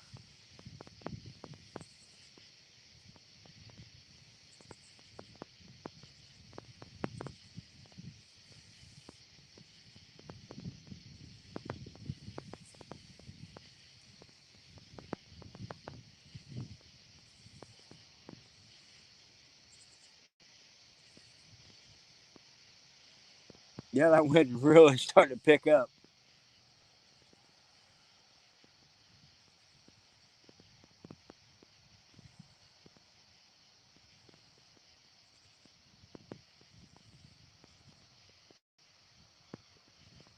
Getting goosebumps. Snake River, how are you doing, buddy?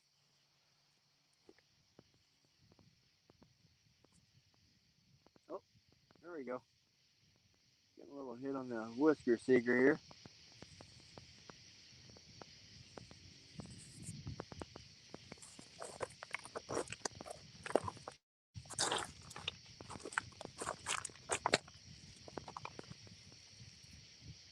All right, there we go. We're hooked up.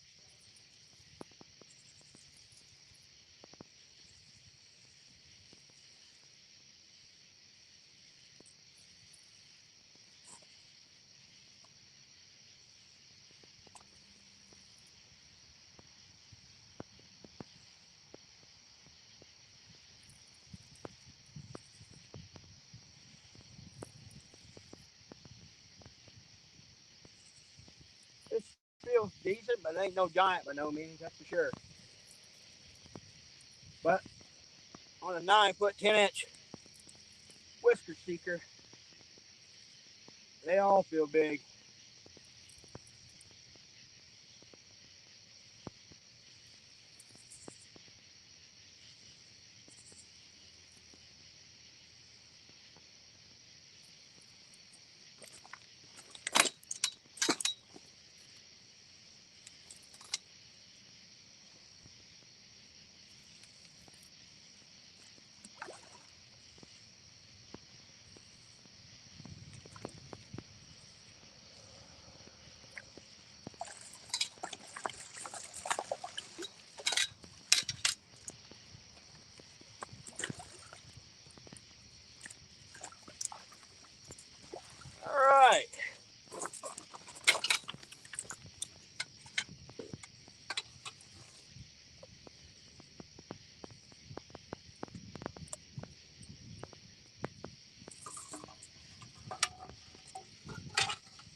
let me turn my light here so you guys can see this fish.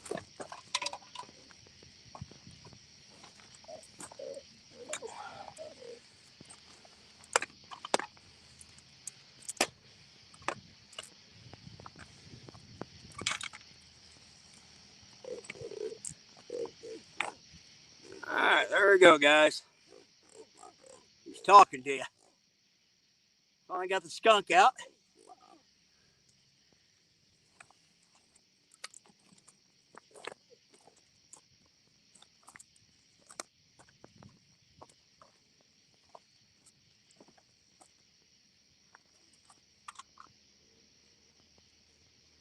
All right, we're gonna get this fish back in the water.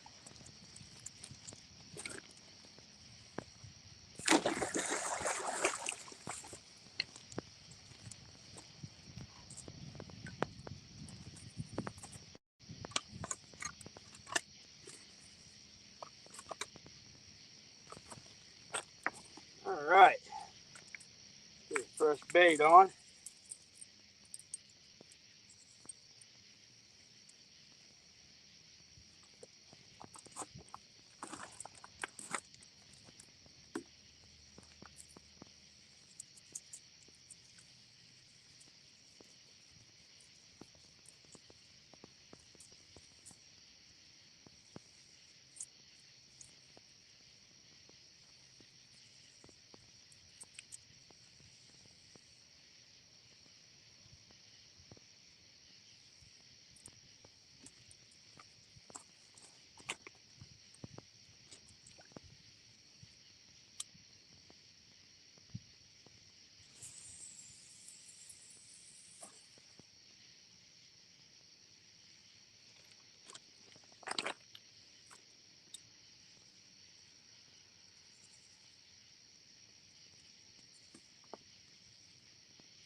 All right, got that skunk out.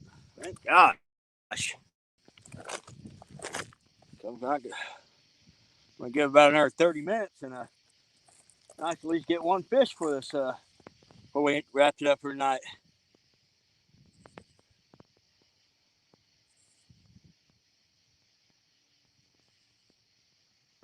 Catfish Curtis was asking where the location. I am on the Mississippi River, Curtis, south of Chester, Illinois. I'm from Missouri, but I crossed the river here because I can't get any reception on the other side of the river for some reason. Doing live streams, and this is one of the spots I come a lot. But I've caught some really, really good fish from this location. So I caught that fish on a piece of filleted section.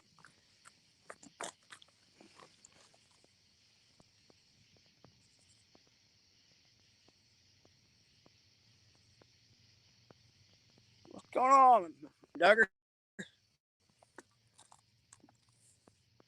All right, let me go back up here. Kevin Baker, Nuts and Bolts, how we doing?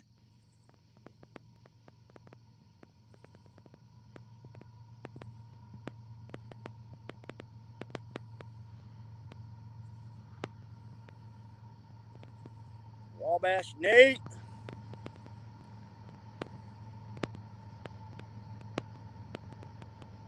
Tongue River Monsters, how we doing? Got a lot of different folks coming I've never seen in chat tonight. I appreciate everybody, one of you guys coming in.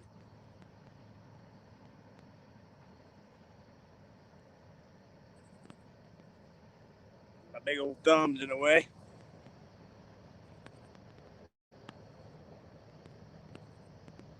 Had a monster mule deer. Man, that's one thing I've killed a ton of whitetail deer, killed blacktail, but I've never killed a mule deer. I want to go mule deer hunting.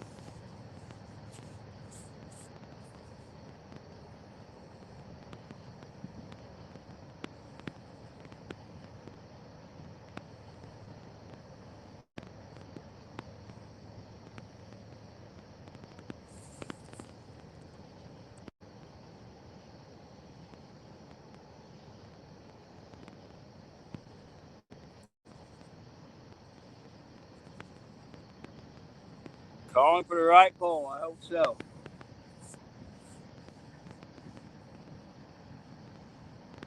Actually, that rod I shortened up, and I was literally right off the tip of this dike, just right on the break of this dike.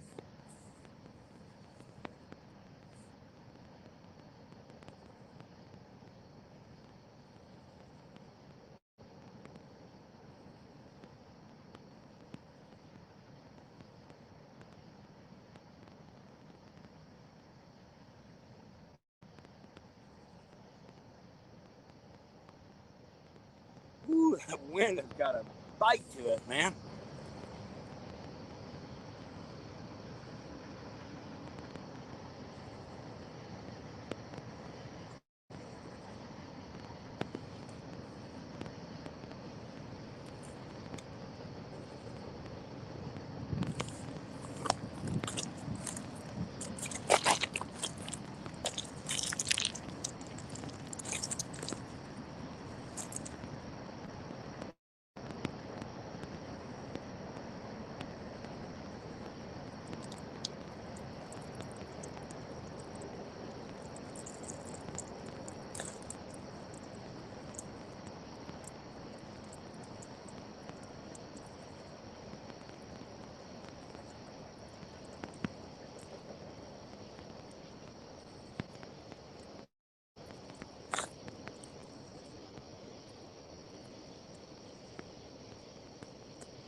All right.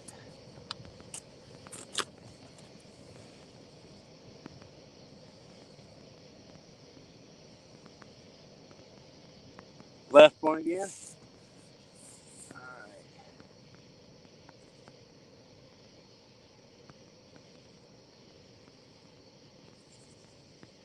Good thing about that whisker seeker, though, it's such a soft tipped rod. A lot of the times fish can really load it up before they realize what's going on. Yeah, the outside rod's getting. Something's been messing with it a little too, but I got a big carp head on it. So I'll let that rod load up, boy.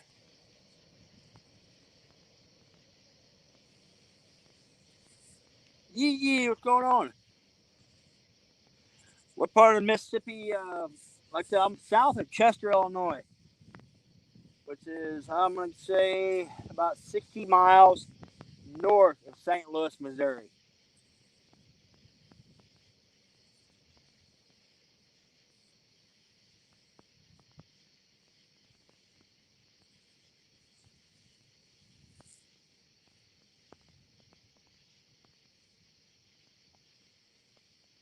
Got a bunch of slack in the middle of the rod, kind of tighten it up again.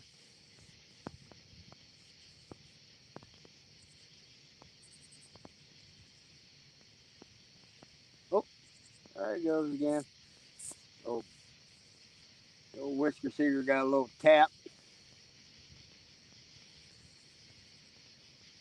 Maybe these fish are wanting that fillet. I've got body section on the middle rod, a headpiece on the outside rod, and I filleted out a piece of carp and that's what I've got on that whisker seeker.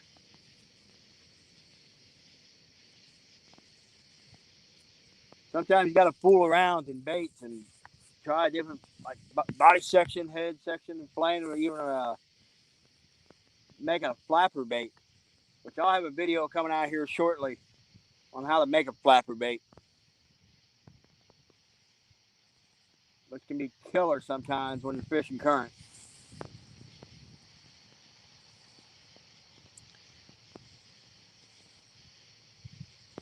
Fisherman 1979, how we doing?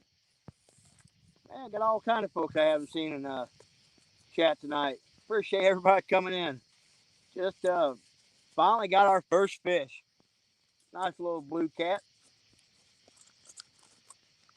That's what you call one of those fun siders, probably in the middle teens.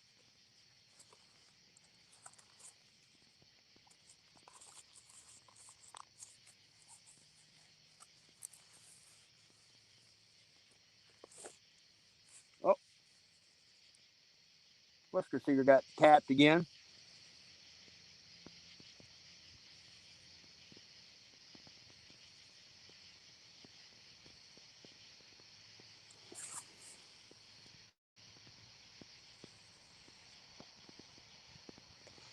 Three B, I just finally landed one. One blue cat. I didn't weigh it, but I'm guessing 10, 12 pounds. I'm guessing maybe.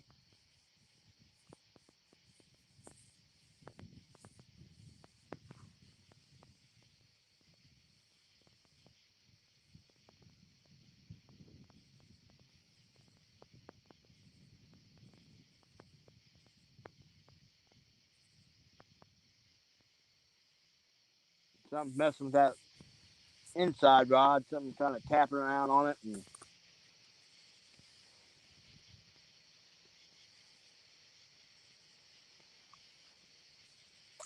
Tonet River, yes, I love this Whisker Seeker, especially if I'm lake fishing or fishing somewhere that don't have a lot of current. Usually I've got one of my ugly sticks out here on the inside. But I was a little bit of a hurry this morning, this evening, so I just grabbed it. And like I said, I really love that medium heavy Whisker Seeker for reaching out to 9 foot 10 inch rod. And I got to launch a bait out there. And plus, it's got a sensitive enough tip where you get some light biting fish.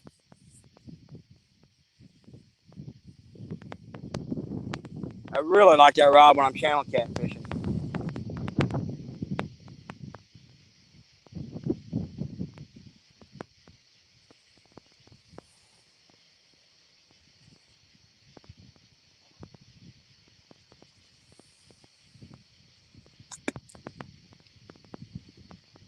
And that Whisker Seeker's actually really surprised me. I've landed some fish up to, 30, 40 pounds in that Whisker Seeker and was able to handle them, you know, fairly easily.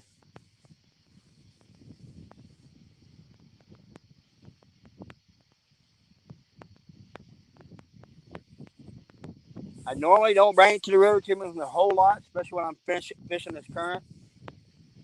I am going to give me a heavy action Whisker Seeker, I think, a 9 foot 10, just for fishing these wing dikes.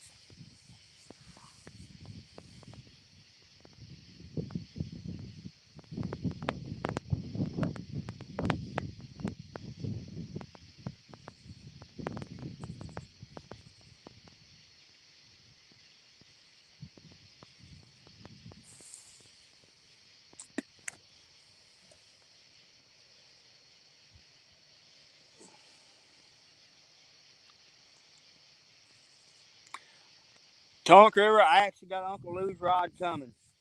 Not sure when it's going to get here, but I'm itching to. There we go. Hit that Whisker Seeker again. Uh, I'm itching to get my hands on it because I've watched so many people in the catfish family using them, and everyone speaks so highly of them. And Uncle Lou, he stands behind his products too. And I've actually these two outside rods. I've got Uncle Lou's circle hooks on there, 10 aught circle hooks, and I absolutely love his circle hooks. They are super sharp, strong, and they got a little deeper gap than a normal circle hook. And I get some just tremendous hookups on the Whisker Seekers. I'm sorry, the Uncle Lou's.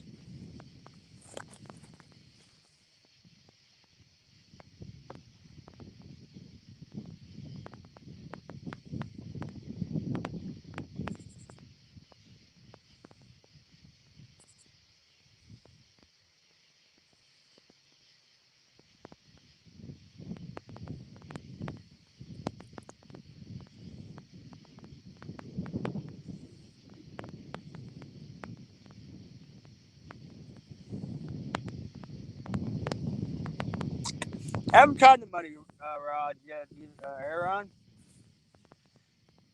I got a feeling though once I get this Uncle Lou's rod in, I'm probably going to end up ordering a couple more. I mean, a man could or a woman could never have too many catfish poles.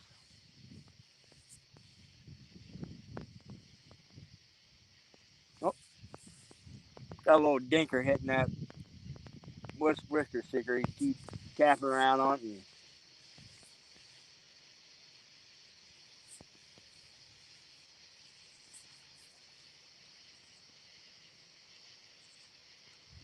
I would figure they start hitting right before I'm gonna shut her down here for long.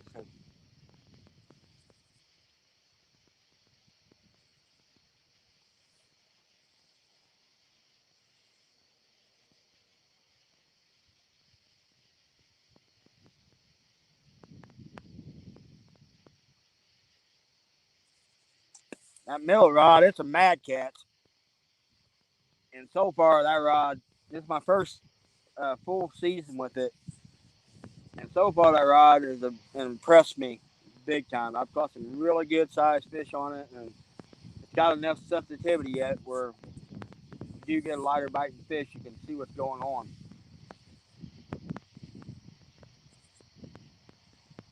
I'm gonna try it for the first time drifting this Saturday in a kayak because usually I run my ogre sticks when I'm drift fishing, but I'm gonna try that route out. Mad Cats this Saturday when I'm drifting in Josh's tournament. And the Weekend Angler's got a Tac-Cat tournament this Saturday from 7 a.m. to 1 p.m.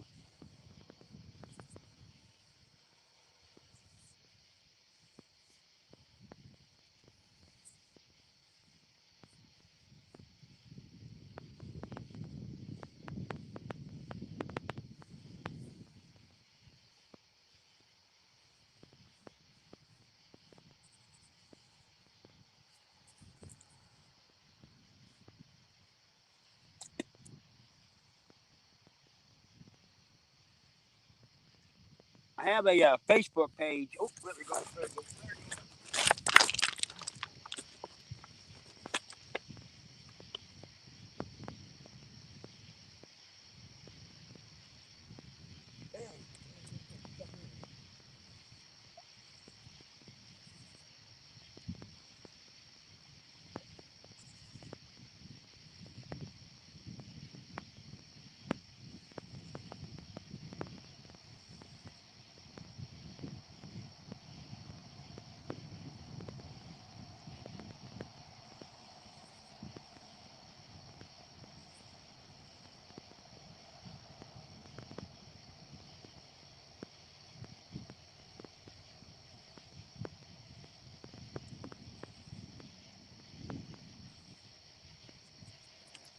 That's twice tonight that has happened. Fish has smacked that rod, started to load it up, and let go of it.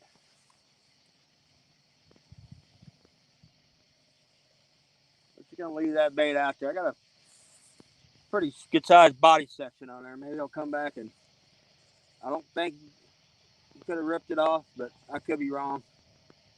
So we'll leave that rod sit a little bit. And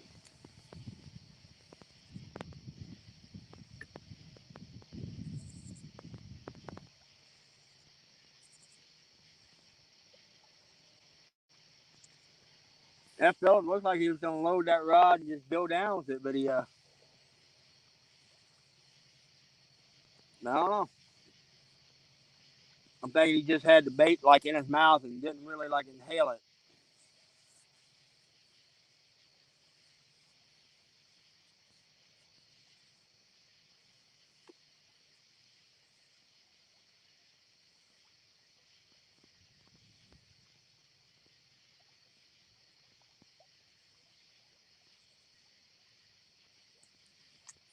A lot of times they'll hit that bait though. Sometimes they'll come back. So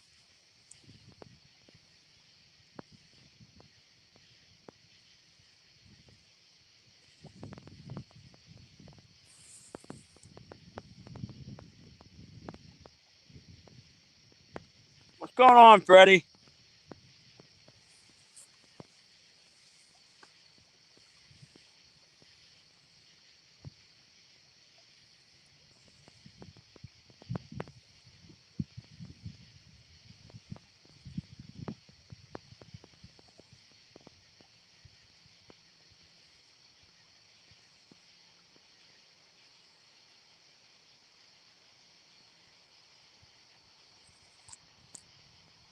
Come on, fish. Come on back and hit that sucker.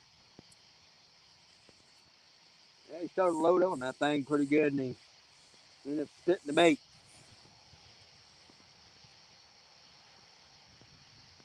Hog leg, how we doing?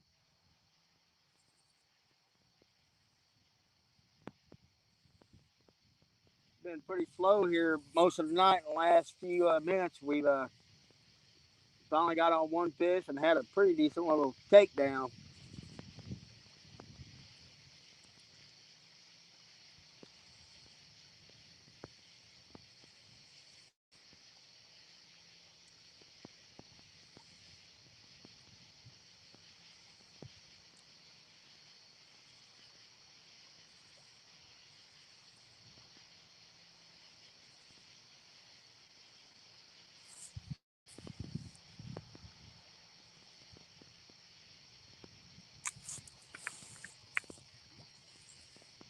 Great man used them rocks, told him. Actually, Snake River, what I got going on the two outside rods, I've got a 2x4 that I took a 2-inch paddle bit and made holes in it, and I've got a ton of rocks laid over the top of them, and I've just got the two holes exposed. I got the two outside rods in, and that's what I've got pinned down when it works. Oh, hang on a second, y'all, getting whisker seekers, something messing with it, but yeah, like I said, I got that weighted down with a bunch of rocks, and it's been working really, really good for me. All right, guys, I'm gonna ease down here. See if I can't pick this fish up. Yep.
There we go.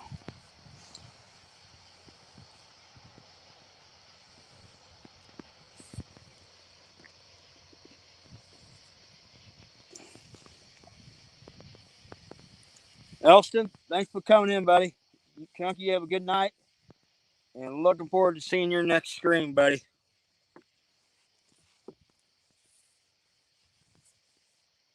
I was gonna shut this thing down at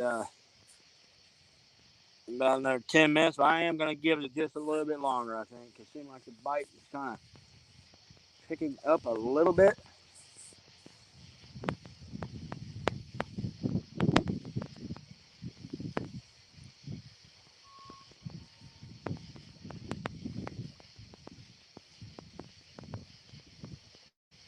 Might have to pull that middle rod in and check to see if my bait is still there. Strong possibility he may have got my bait on that takedown.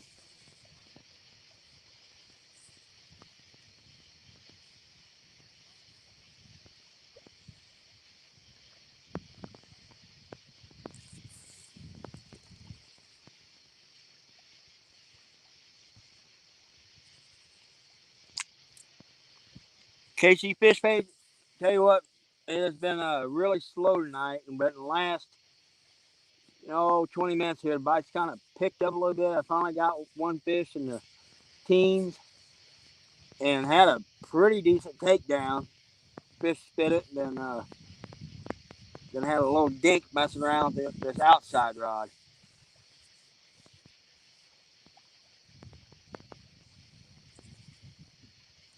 So I'm gonna reel this second rod in, and I'm gonna check it.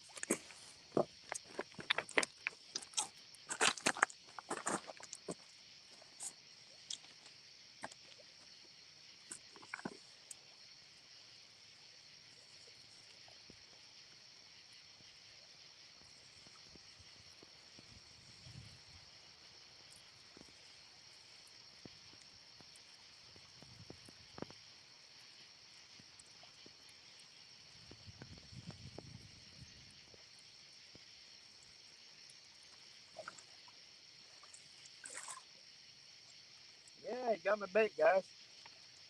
All right.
Had a big old burr in my line, so I cut it and retied it. That is after I think if you had that takedown, I guess you ripped the bait off.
Yeah, I think we're accidentally hit the mute button. Yeah, Hoglet, yeah, these rocks can be they can be a bit sketchy. I I've definitely had my share of tumbles out here.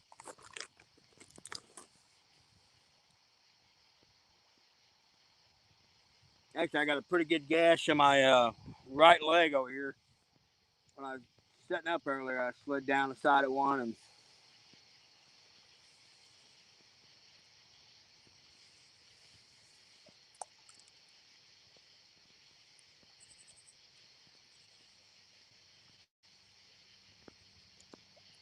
yeah, I had to. Well, like I said, I don't hook my bait extremely deep, running them circle hooks.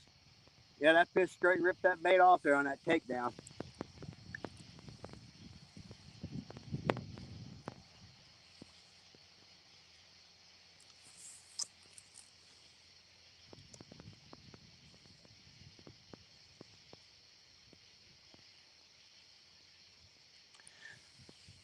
Lance, I did have a buddy of mine. We was out here one time, and we was fishing on the top of one of these dikes, and boy, he took a slip, and he rolled right down the side of the dike, right off in the river. We had a few minutes of excitement there, trying to fish him out.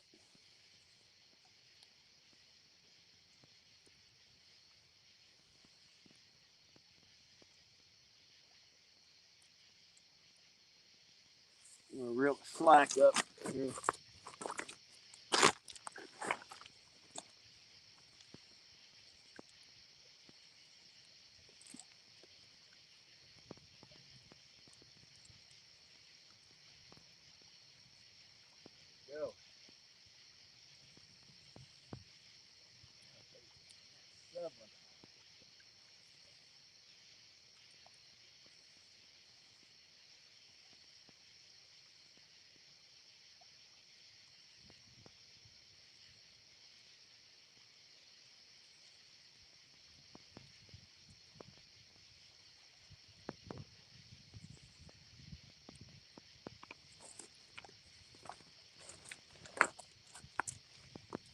Bait is really not where I wanted either.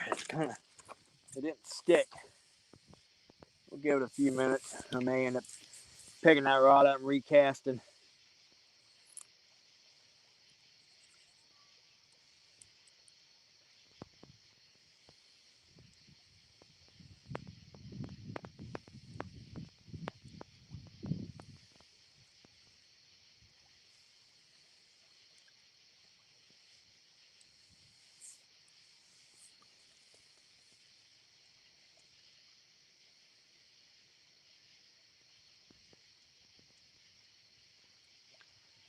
I've been water Roger. Yeah, it gets really hectic out here when you hook into a good one, especially when you're fishing by yourself, like I do a lot of times. And oh,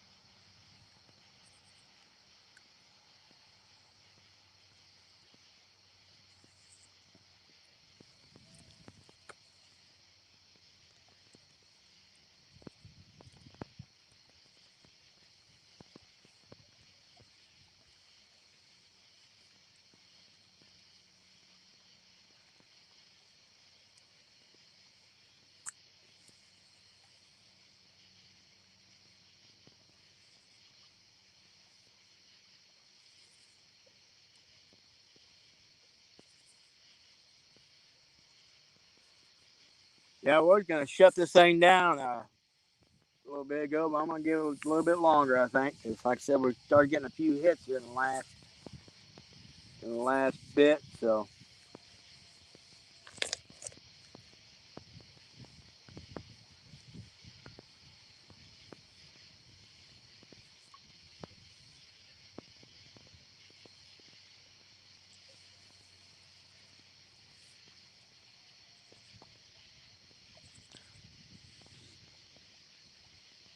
Steve Adams. Let's see what this here.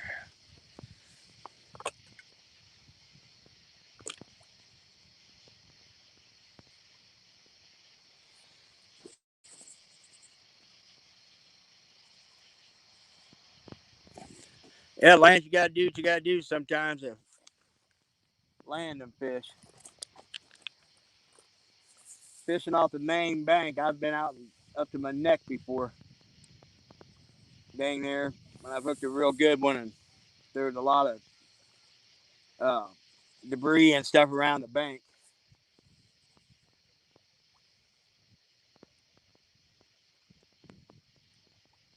I definitely advise against it though, cause boy, one slip up, you're gone from this current.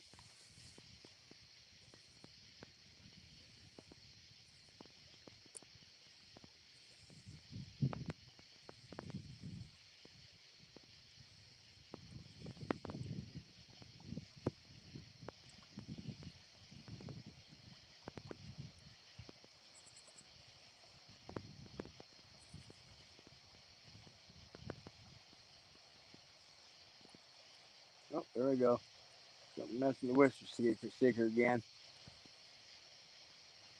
I downsized that bait, so it looks like a little dinker hitting it.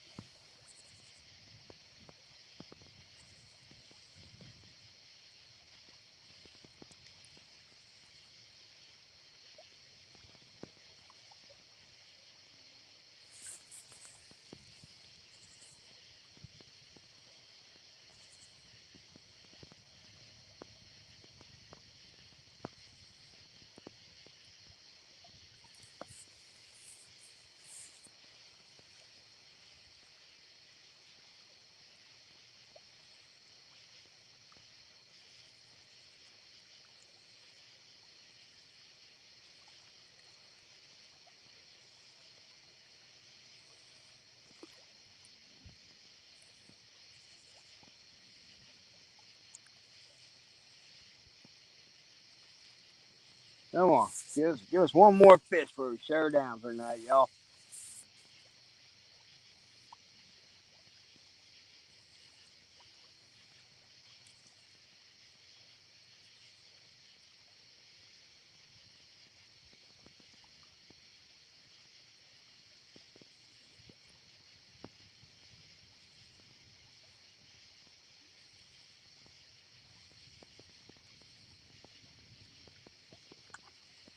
Yeah, like I was saying, that breeze has picked up, blowing that front end, and that temperature is supposed to be in the 40s in the morning here again, and it got up to the upper 70s today, and the temperature is steadily dropping.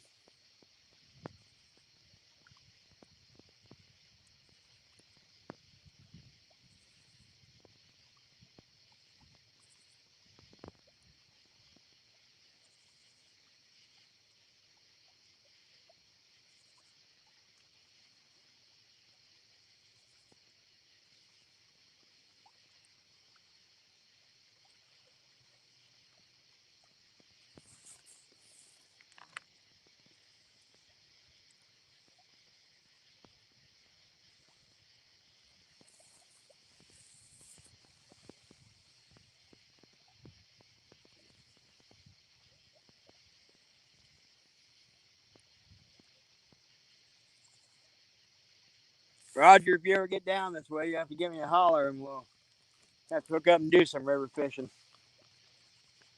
Any of you guys, for that fact, I'd love to fish with a lot of you guys. Well, heck, all of you.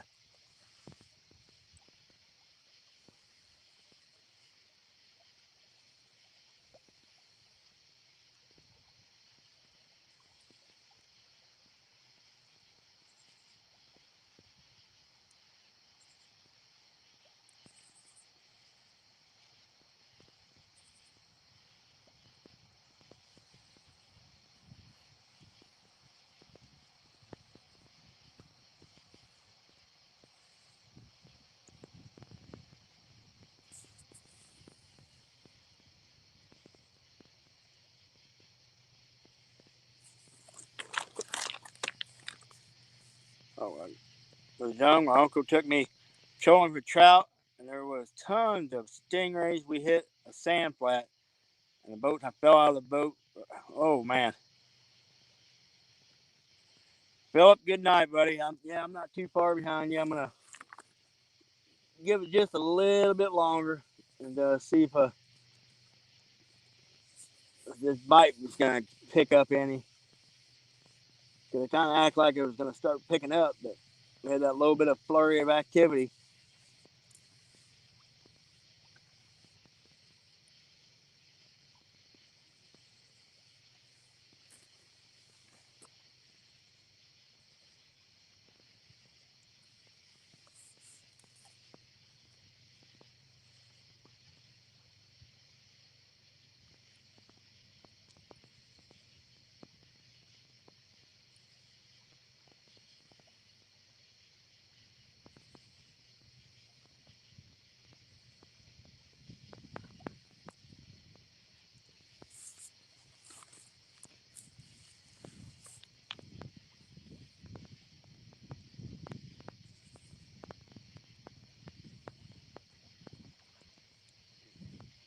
More a couple more weeks, he's breaking out the hoodies and long pants. He's doing the fishing.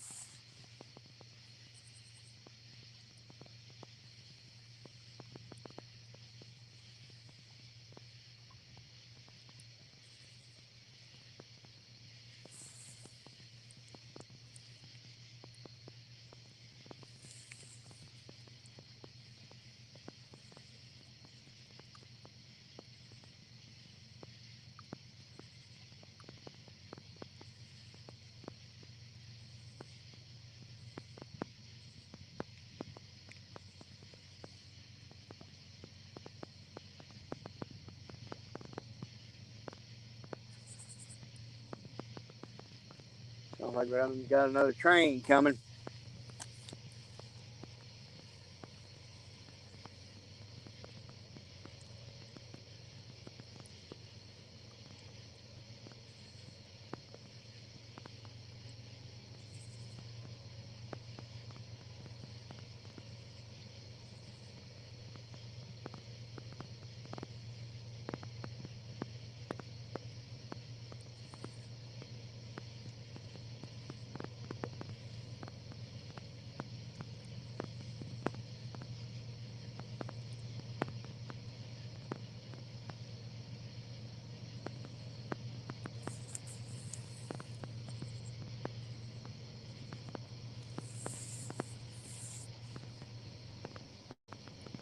It's been a busy night on the river. I mean, been a handful of barges going by and several trains.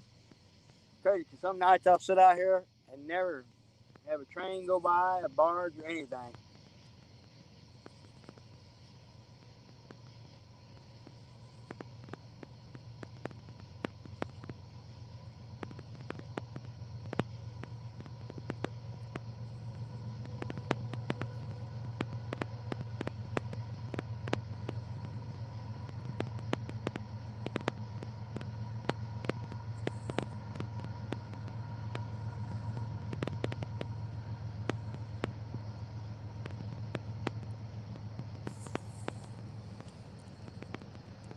Steve Adams,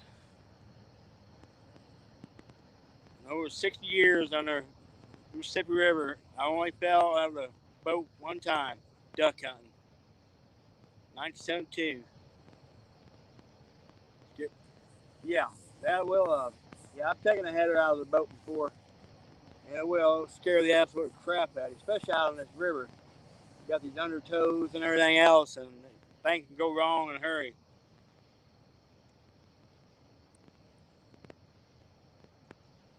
Have any of you guys checked out the new? I mean, it's a Japanese bass lure you make yourself. Hard to make, best lure around. No, actually, this is the first time I've heard of it.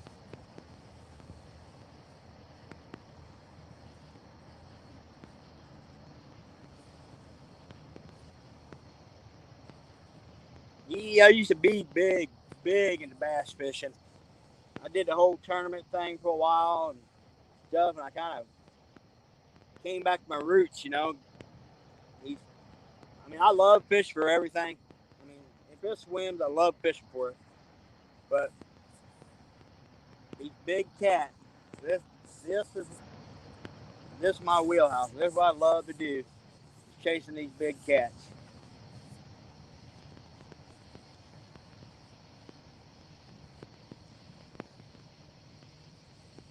But with the weather getting cooler, I'm definitely fixing to try to put a hurting on some crappie here in the next week or so.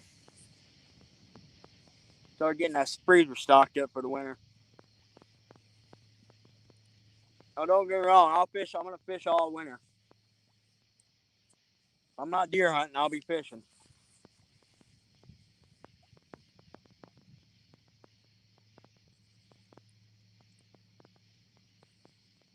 Oh, we got another barge coming down the river.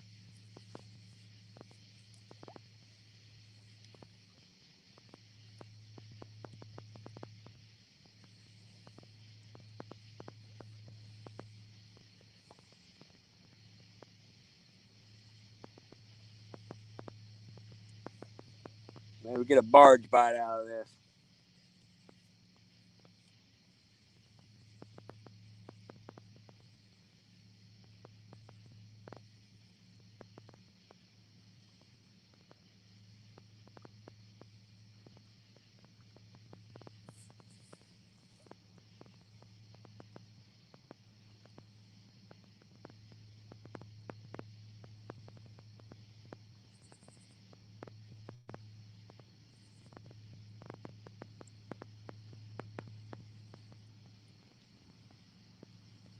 Yeah, I want to check that video out, Yee, when you get that one out.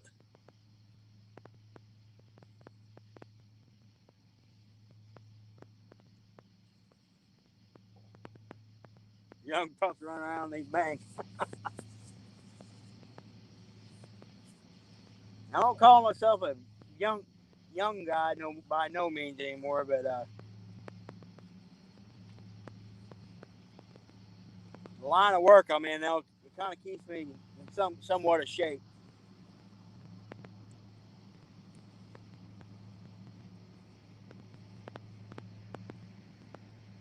Woo! Barge spotlighting me. I think I might have burned my retinas out. Ooh, right.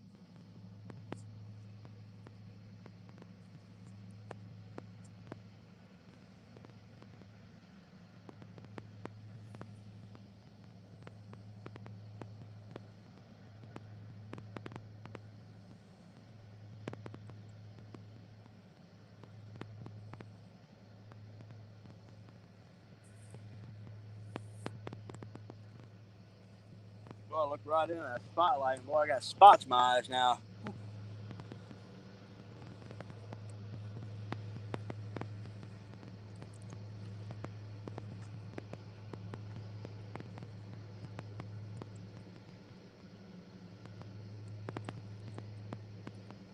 That's for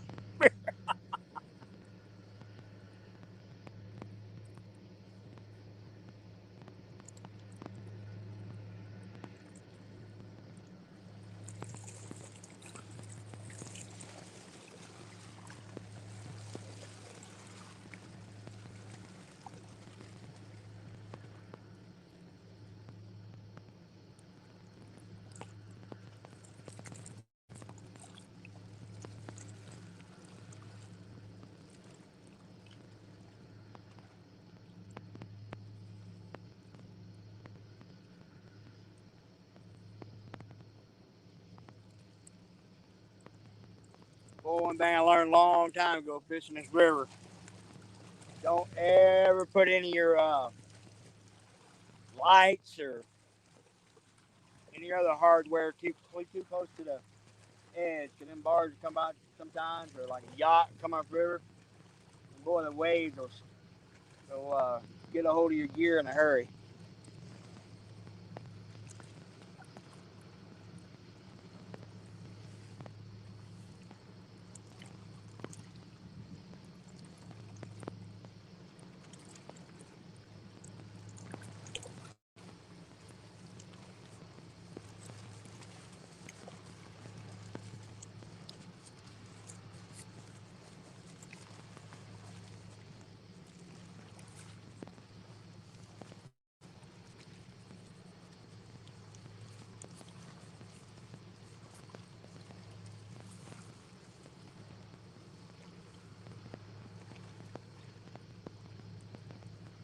Steve Mosley, my father, used to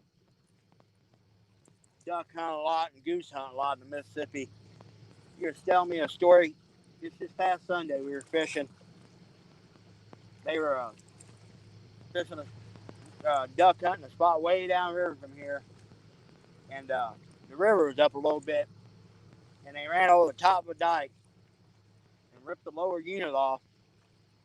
And this was back before, they had a trolling motor or anything on the boat, and they didn't have no paddles in the boat.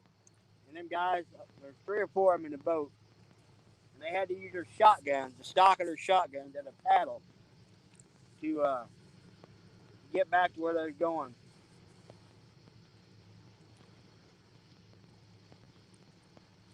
They had to just absolutely wreck them shotguns.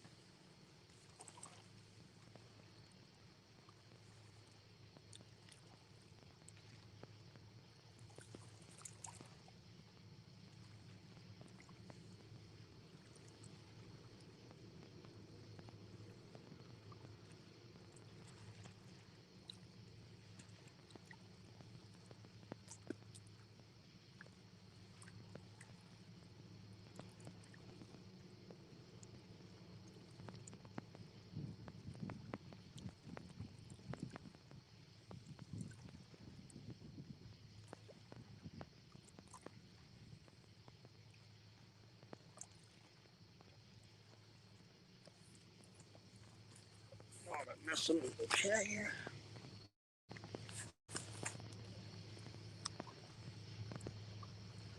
Hey, Real Beast, how you doing?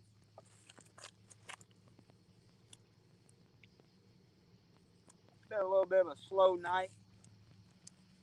Caught one blue a little while ago, and I had one started to take the rod down pretty good, but a few half-hearted hits. It's been a really, really slow night.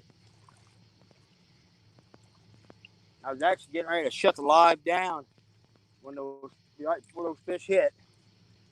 And I'm gonna give it a few more minutes yet. Then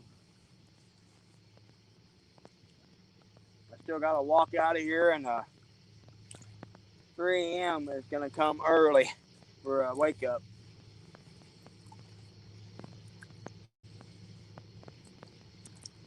Oh,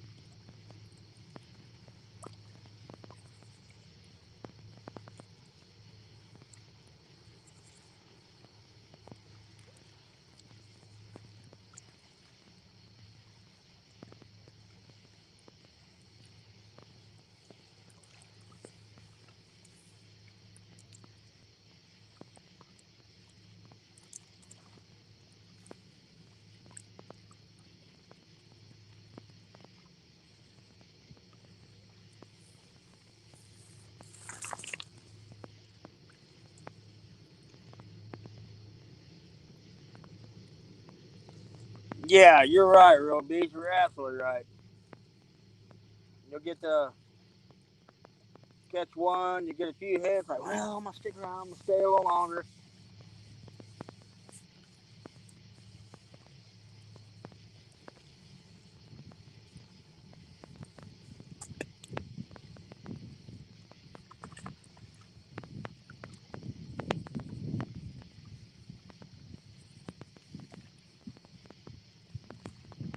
I think every fisherman's like that. I don't care if you're catfish or bass fishing, you can sit there fish like crazy, and you'll see a fish blow up on the surface or something, and you'll be like, well, I'll make another cast too. And that one couple casts turns into 15 or 30.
Well, guys, I'm going to shut this live stream down.